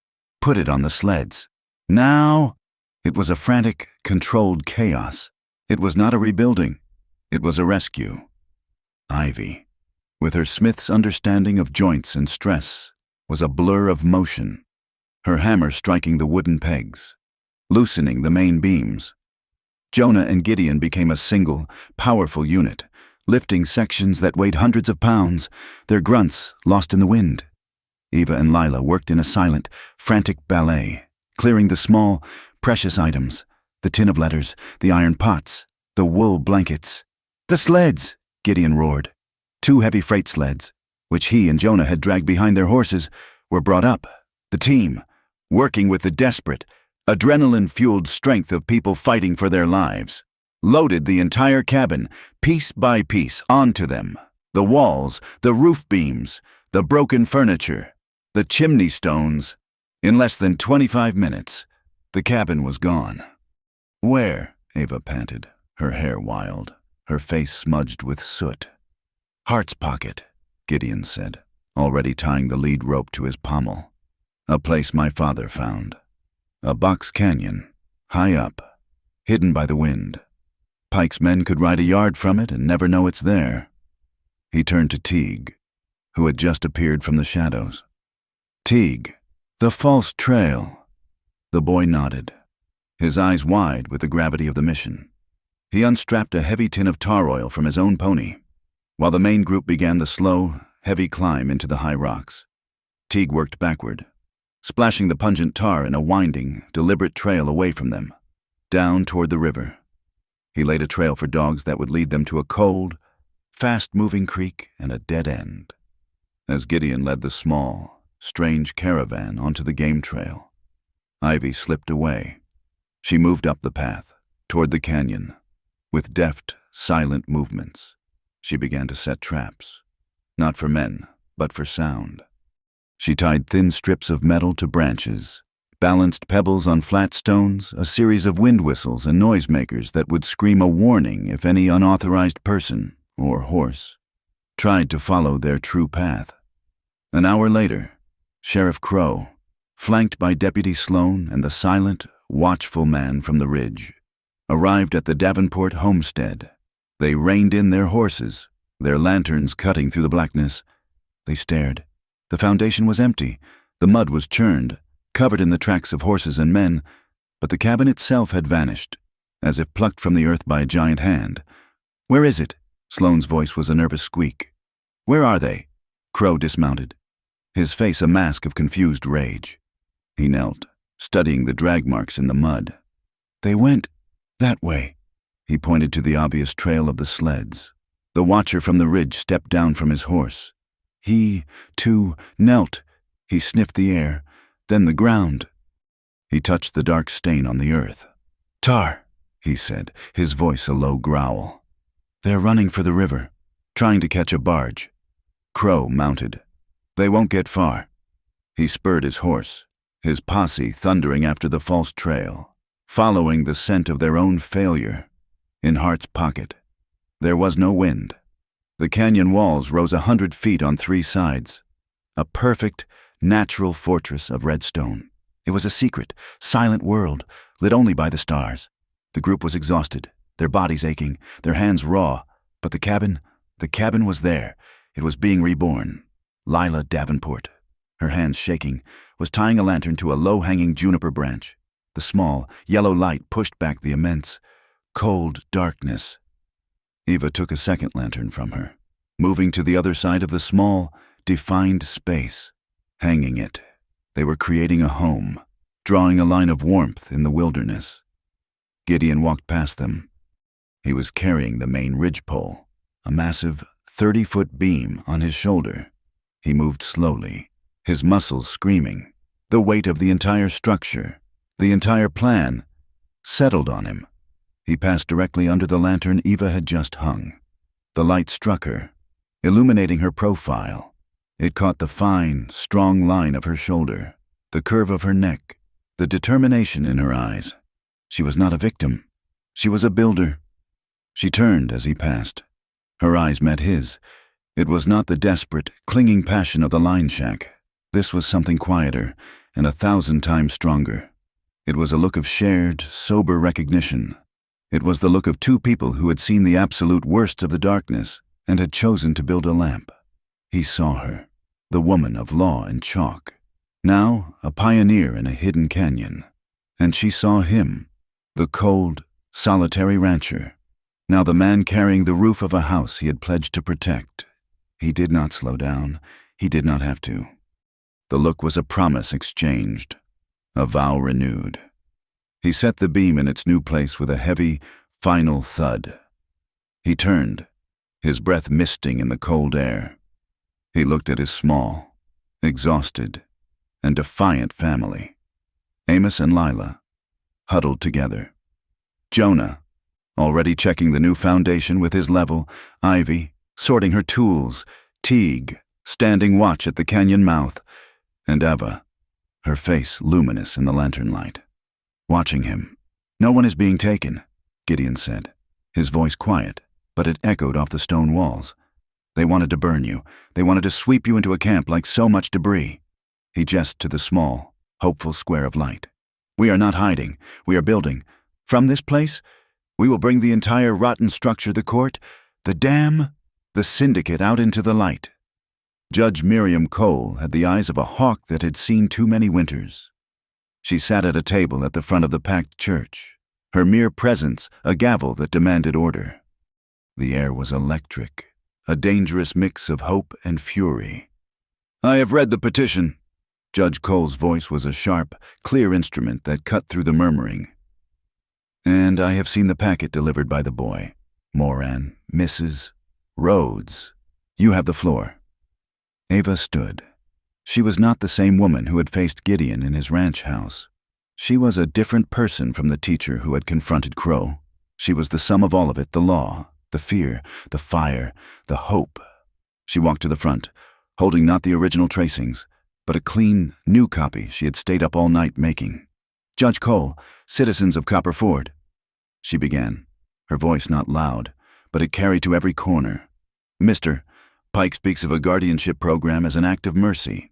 I have here a copy of one of his mercy petitions. It is a standard legal form, meant to protect the infirm." She held it up. "There is only one thing unusual about this form. This copy, and the 24 others like it, have already been signed." A low, confused sound came from the crowd. "They have been signed by Judge Harriman," Eva continued, her voice gaining steel. "They are blank. The names of the citizens, the dates, the reasons for seizure, all of it is empty. But the judge's signature is at the bottom. It is a stack of blank checks.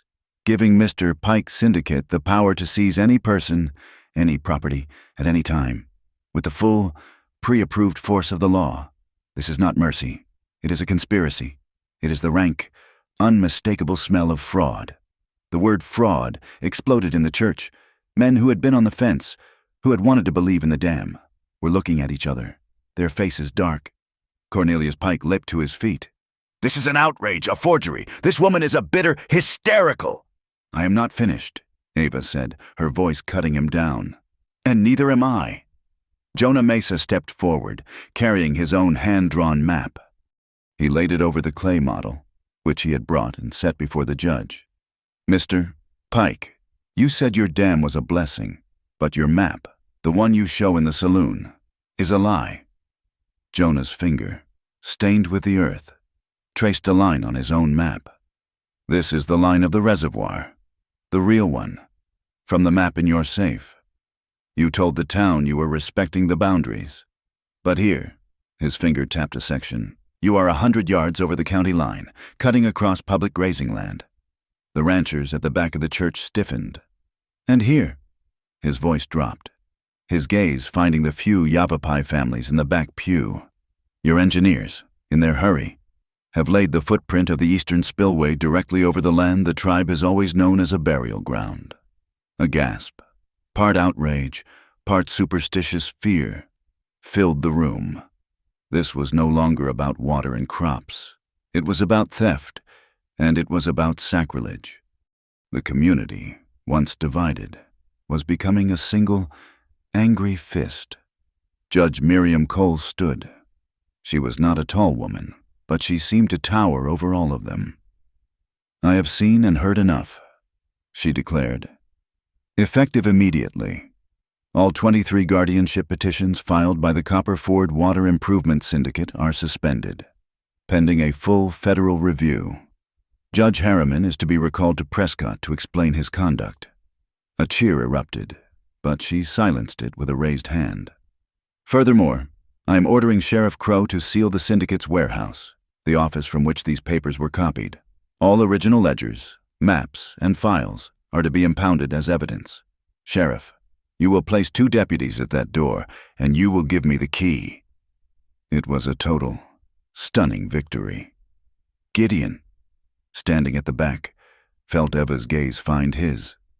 He allowed himself a single, proud nod.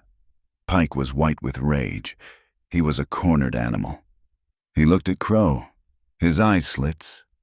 He pointed a shaking finger at Gideon. "This is a mockery, Pike shouted.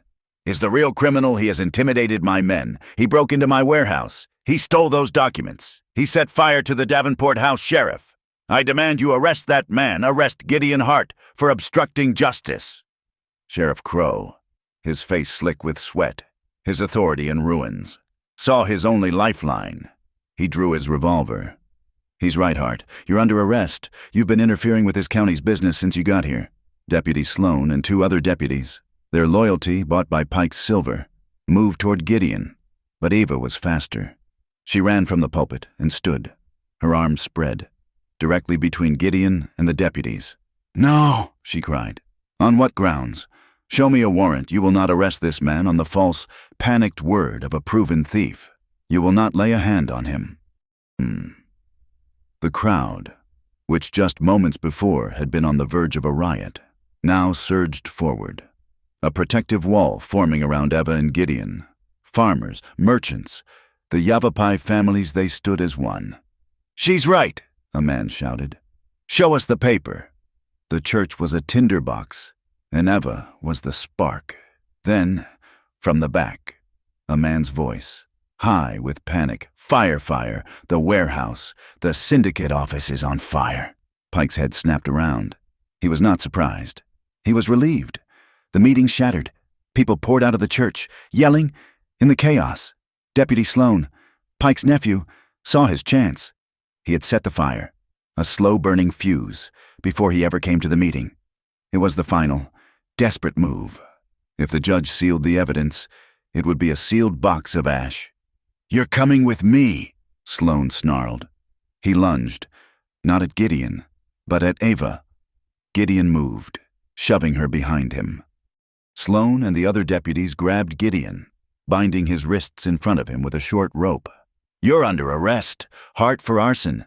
You just burned the evidence yourself." It was a brilliant, chaotic maneuver. They were arresting him, the crowd as their witness, as the proof of his other crimes went up in smoke. But Ivy and Teague, who had been watching Sloane all morning, had seen the small, smug smile on his face when the cry of fire came. They didn't look at the fire. They looked at each other, and they ran. They didn't join the useless bucket brigade. They ran into the alley behind the burning warehouse. The office was a furnace, the main files already a roaring inferno. "It's gone," Teague choked, the smoke searing his lungs. "Not all of it," Ivy yelled. She smashed the office window with a pry bar. She had seen it during their first raid. Under Pike's desk, bolted to the floor, was a second, smaller safe, a payroll safe. He wouldn't keep the cash with the papers. They plunged through the smoke. The safe was scorching hot, but the flames had not yet breached it. Using the pry bar, Ivy and Teague, with the desperate strength of the young, ripped the small, heavy box from its bolts as the ceiling above them began to groan. They scrambled back out the window, dragging the iron box between them, just as the roof collapsed in a shower of sparks.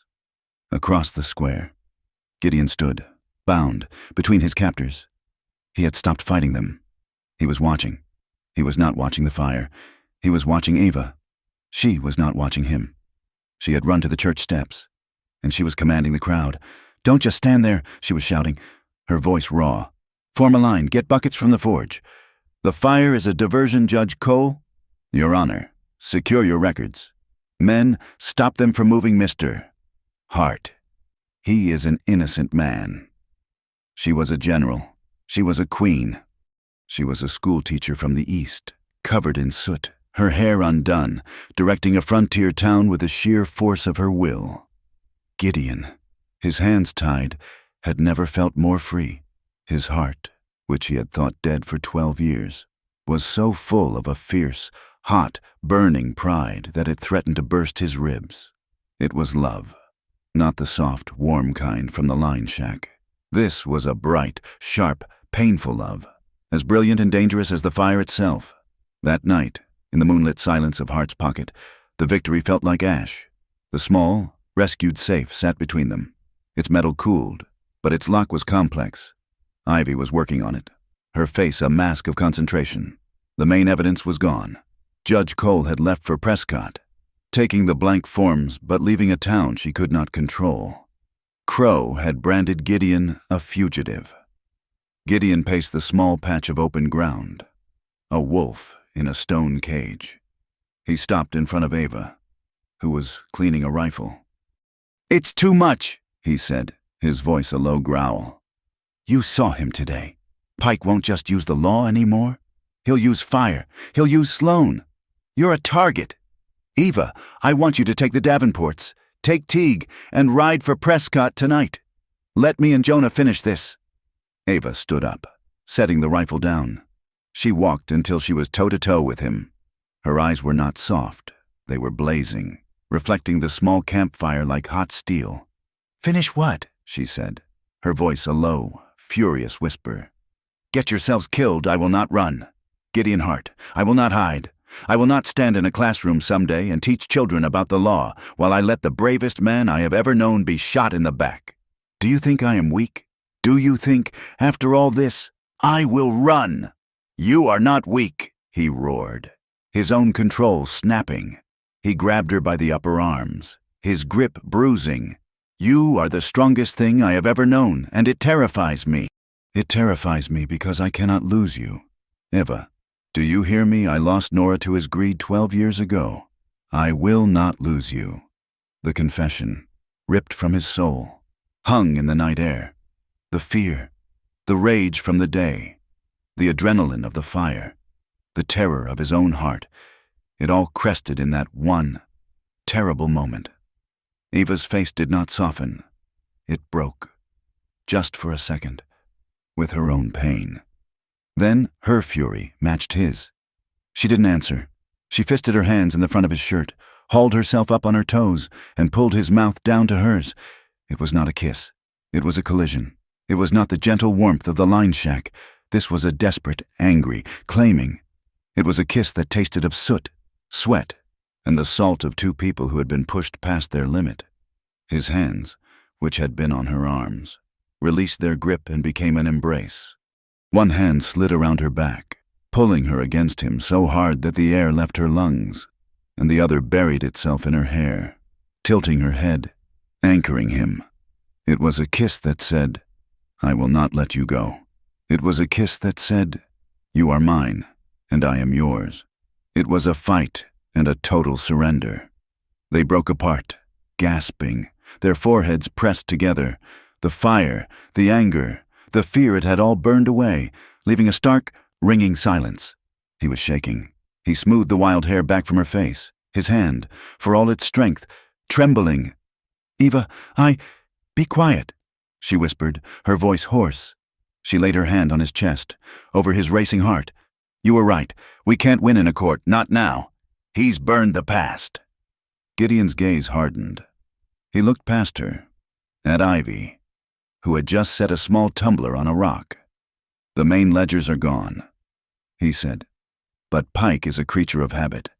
He'd never keep his real books in a town full of gossips." Jonah looked up from the shadows. The construction site, the dam itself, his main office, the one place he'd feel safe. Gideon looked at his team, his small, exhausted, unbroken family. He looked at Ava, her eyes clear, her face set. The payroll, the shipping manifests, the real ledger. He took a deep, steadying breath. "He thinks he's won. He thinks the evidence is gone and we're on the run. He's wrong," Ava said, her hand still on his chest. "He has just forced us to be as ruthless as he is." Gideon nodded. "We stop defending. We stop reacting. At dawn, we attack. We ride to the dam. We take the real books. We end this." The dawn was not a birth of light, but a wound in the sky, leaking a cold, gray fluid over the valley. The air at the dam construction site was sharp, smelling of raw earth, new-cut pine, and the sulfur tang of dynamite. The plan was a living thing, each part moving in unison. Gideon and Jonah, moving like shadows, were the first prong. They used the noise of the early morning shift, the clanging of picks and the shouting of foremen to cover their approach to the valve moderation house, the concrete bunker that was the dam's mechanical heart. The second prong was Ivy and Teague. Their target was the main construction office, a sturdy shack perched on the canyon rim, where Pike, arrogant in his victory, would keep his real ledgers. Ivy, her hands full of new custom-filed tools, was focused on the safe she knew was inside. Teague was her eyes, a ghost flitting between supply wagons.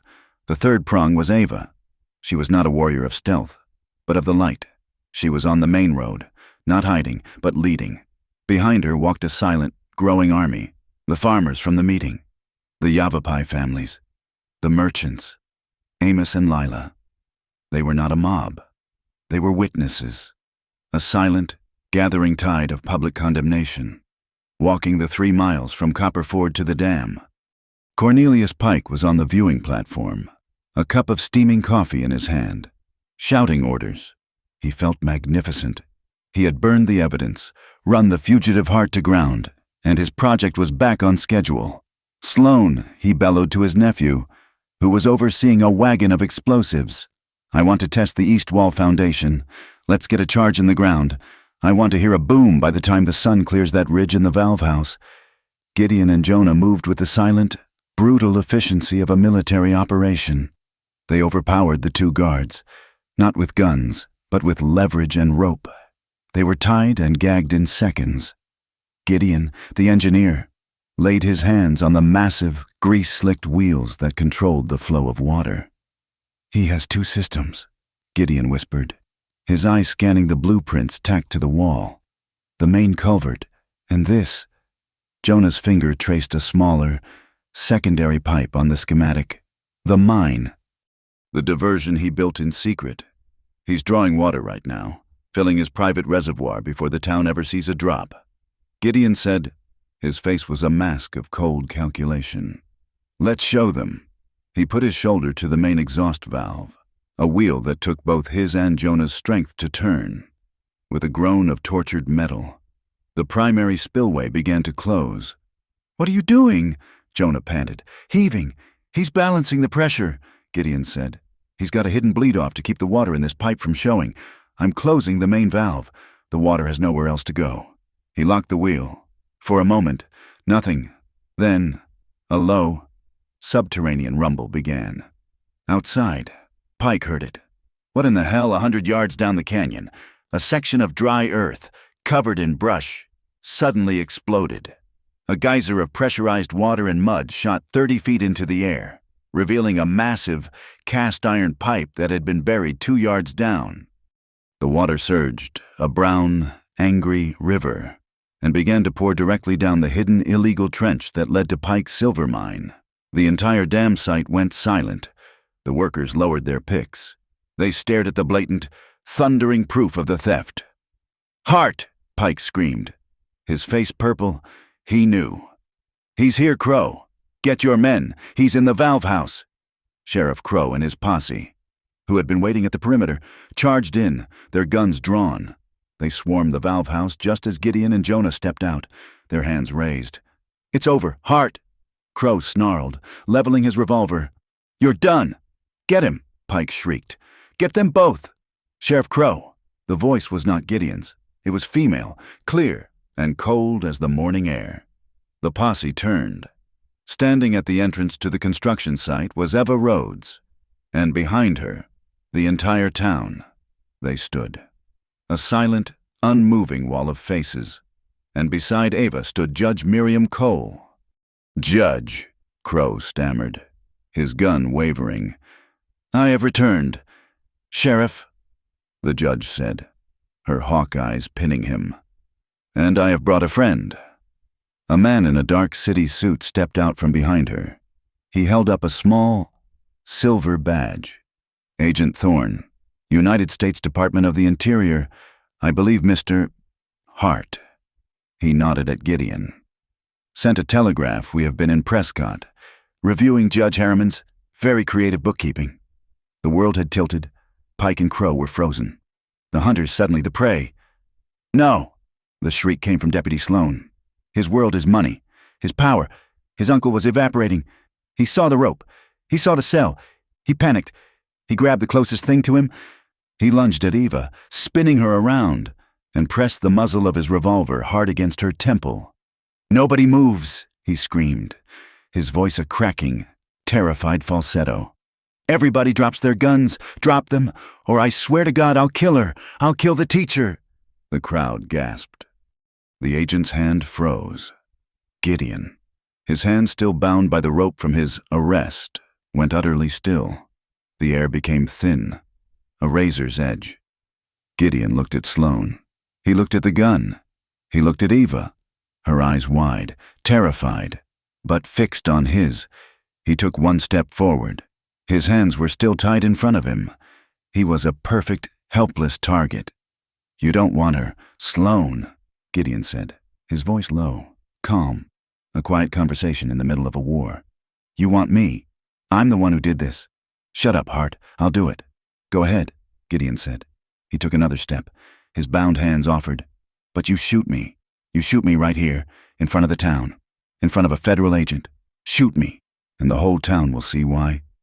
He was offering his life, a shield of flesh, daring Sloan to prove the conspiracy to the world. Sloan's hand was shaking. The gun trembled against Eva's skin. "Son," the voice was thin as dry paper. Lila Davenport had shuffled to the front of the crowd. She was holding a coiled length of heavy, barbed wire she had picked up from the site. "You look thirsty, son," she said, her voice trembling. Sloan, his eyes wild, flickered his gaze to her for a single, fatal instant. "What?" Lila threw the coil. It wasn't a weapon. It was a distraction. The thorny wire unspooled, landing in a tangled mess at Sloan's feet. In that same second, Eva acted. She did not cower. She stomped her heel down on Sloane's instep, and with all her strength, she grabbed his gun hand and bit him. Sloane screamed, a high, thin sound, his arm jerking back, but Ivy Kwan was already moving. She had emerged from the office. She saw the gun, and she launched herself. She didn't grab the barrel. She didn't fight for the weapon. She was a mechanic. She slammed the heavy steel pry bar from her belt directly onto the gun's hammer mechanism. A perfect, practiced, killing blow to the machine. The revolver shattered. The hammer snapped. The cylinder cracked, and the weapon fell to the ground in 3 useless pieces. Ivy had disarmed him without firing a shot. Sloane stared at his empty, bleeding hand. It was over. "We got it!" Teague's voice shrieked from the office doorway. He was holding up a massive, black-bound ledger. "Ivy got the safe. It's all in here. It's all here." The agent grabbed the book. He flipped it open. His face, which had been professional, turned to stone. "My God!" He held it up for Judge Cole to see. The pages were a meticulous record of Pike's crimes. Payments to Guardianship Fund, 23 entries. Contracts for poor farm labor at the Silver Peak mine. It's all here. He's been trafficking the elderly he displaced, forcing them to work his mine for free. It's slavery. Cornelius Pike, his face a white mask, had been forgotten for a moment. He saw the agent look up. He saw the judge look at him. He saw the town, a ring of hatred, closing in. He slowly, calmly, reached into his own coat pocket. Gideon saw it. "No!" Pike pulled out a small, remote detonator. A plunger box. "If I can't have this valley," he whispered, his voice shaking, "no one will." He slammed his thumb down. Boom! A massive explosion. Not the main charge, but the test charge Sloane had set.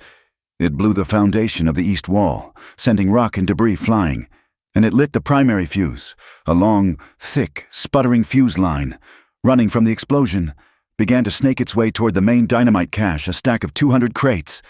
"He lit the main line," a foreman screamed. "Run! He's going to blow the whole canyon! Chaos!"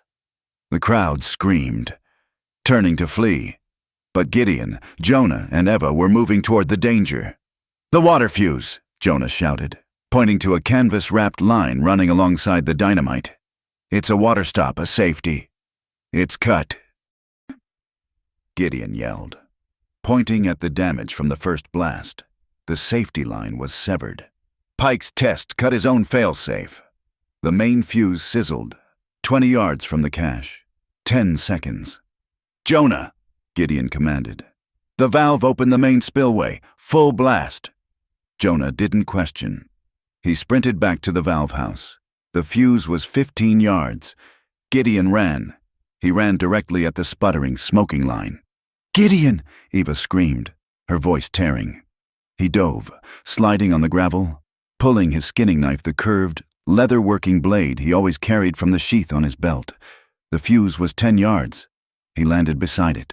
His hands were still bound. He had no time.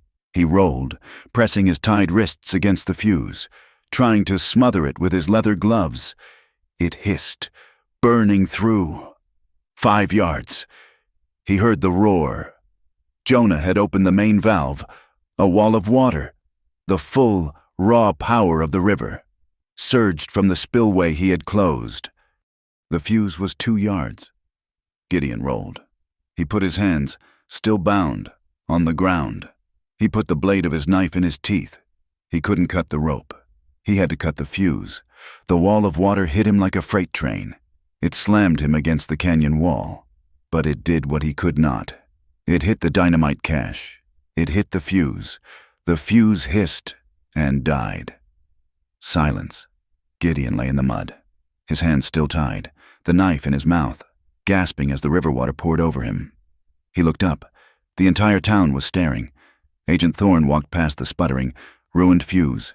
He walked past the soaked, terrified Cornelius Pike. He stood over Gideon, who was still on the ground. The agent looked at the bound hands. He looked at the knife. He looked at the dead fuse. He holstered his pistol, knelt, and used his own pocket knife to cut Gideon Hart free. "Thank you, Mr. Hart," The agent said. He stood, turned to Pike, and pulled out a pair of handcuffs. Cornelius Pike, you are under arrest for fraud, conspiracy, indentured servitude, and attempted murder. As the agent led Pike away, the banker passed Sheriff Crow. Crow, his face as gray as the mud, slowly unbuckled his gun belt and dropped it to the ground. He looked at the townspeople, his neighbors, and as one, they began to speak. "Shame," one farmer said. "Shame," said a merchant. "Shame! Shame! Shame!" Crow bowed his head, his body broken. Gideon got to his feet. He was soaked, muddy, and bleeding. He looked across the ruined site. One of the workers, in a fit of rage, had taken an axe to the large sign. "Copperford Water Improvement Project." The sign groaned and fell, face first, into the mud. Gideon watched it fall, and in his mind, he saw a different image, a splintered bridge, a carriage, and the dark water of an Illinois river. The knot in his chest, the one he had carried for 12 years, the one that had defined him, simply unwound. The score was settled. Nora was at peace. Ava ran to him, her face a mask of mud and tears. She didn't say a word. She just crashed into him, her arms wrapping around his neck, holding on as the world, finally, stopped spinning. Spring came to the Verde Valley not as a timid request, but as a bold, green reclamation. It was the spring of 1888, and the high plateau, scarred by flood and by greed, was healing.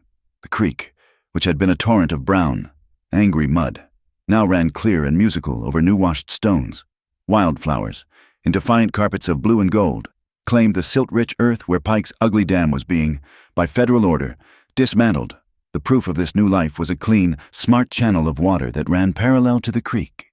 It was not a violent scar, but a gentle, engineered artery. It was a work of art, a perfect balance of stone and earth, designed to honor the land, not conquer it. At its head, a bronze plaque, paid for by the town's new community fund, was set in the stone. It read, Davenport Spillway, Jonah Mesa, now the official territorial water commissioner for the county, stood on its bank, his hands on his hips, watching the water feed the new, lower-grade irrigation ditches. He had not just saved the valley, he had made it bloom. In Copper Ford, the changes were just as profound. Amos Davenport, the man once declared incompetent, now sat at a table in the center of the general store. He was the new, public-elected supervisor of community safety. Every new building plan, every bridge repair, had to pass under his watchful, experienced eye. His hand no longer shook. He held the town's future and its safety, with the steady grip of a man who had earned his authority not with money, but with wisdom. Lila, his wife, had taken over the old, abandoned mess hall at the edge of town. It was now the community kitchen. She no longer just baked bread. She taught. The orphan children Eva had found, and a dozen others, sat at her feet, learning to knit, to patch, to make something from nothing. She was not a liability. She was the town's memory, and its warmth. The sheriff's office was different, too. Randall Crow had resigned the morning after the dam site confrontation, slipping out of town on a gray mule before the sun was up. In his place, Judge Miriam Cole, in a move that scandalized 3 counties, had appointed the territory's first female deputy, a no-nonsense woman with a steady hand and an unshakable moral compass.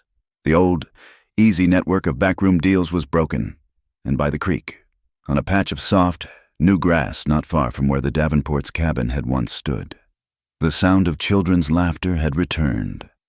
Ava Rhodes's new schoolhouse was finally built, a proper structure of pine and glass, funded by the same community chest.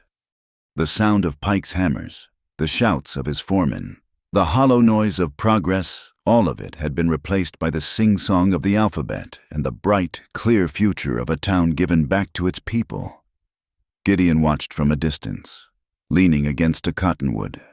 He had left the ranch to Jonah's care for the day. He was waiting. When the last of the children had run home, he walked toward the schoolhouse, Ava was on the porch, sweeping the last of the day's chalk dust. She looked up as he approached, a small, knowing smile touching her lips. He had been a rare sight in town this past month, consumed by a new, urgent project. He was not the cold, calculating commander from the canyon.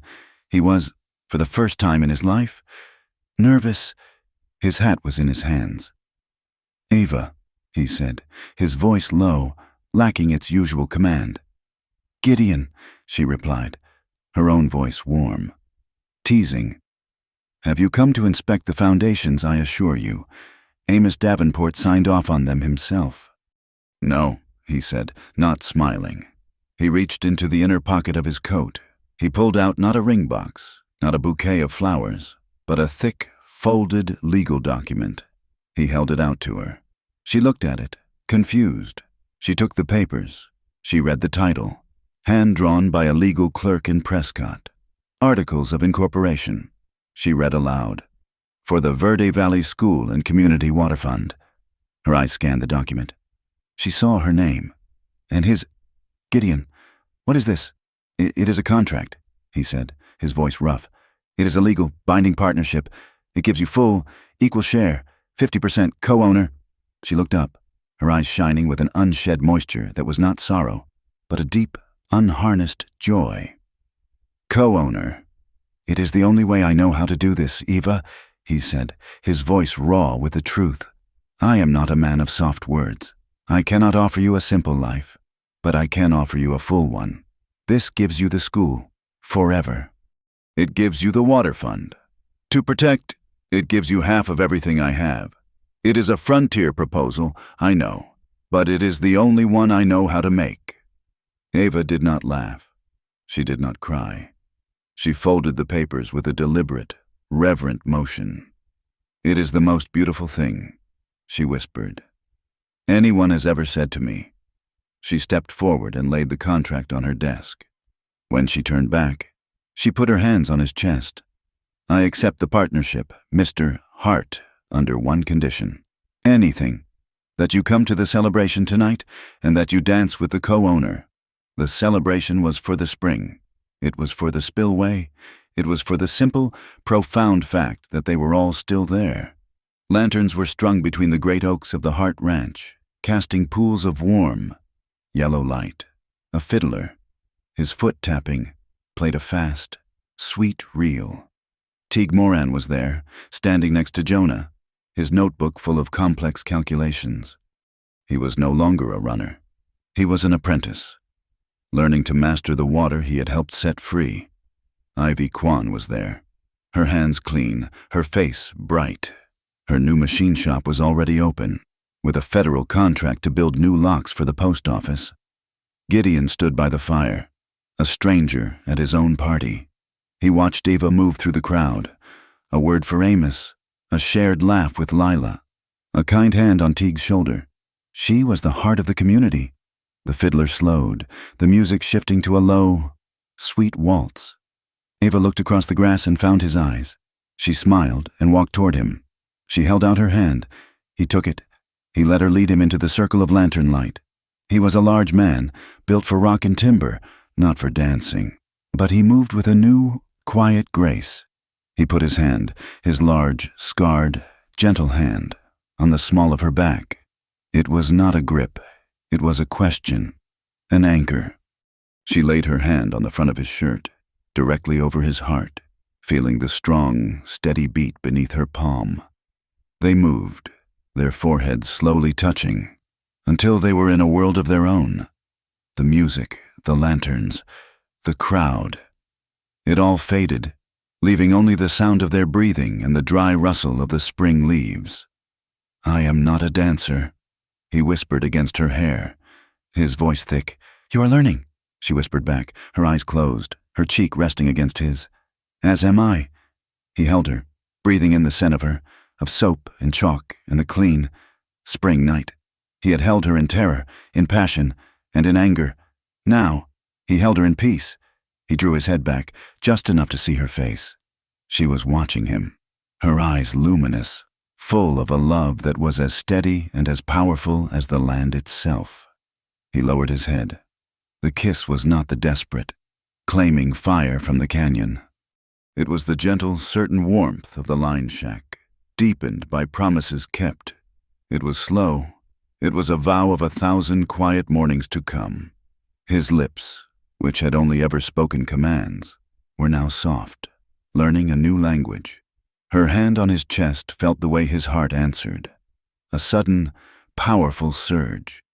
To always be your partner, he murmured against her mouth. To always be your home, she replied. The camera, in our minds, pulls back. It leaves them in the lantern light.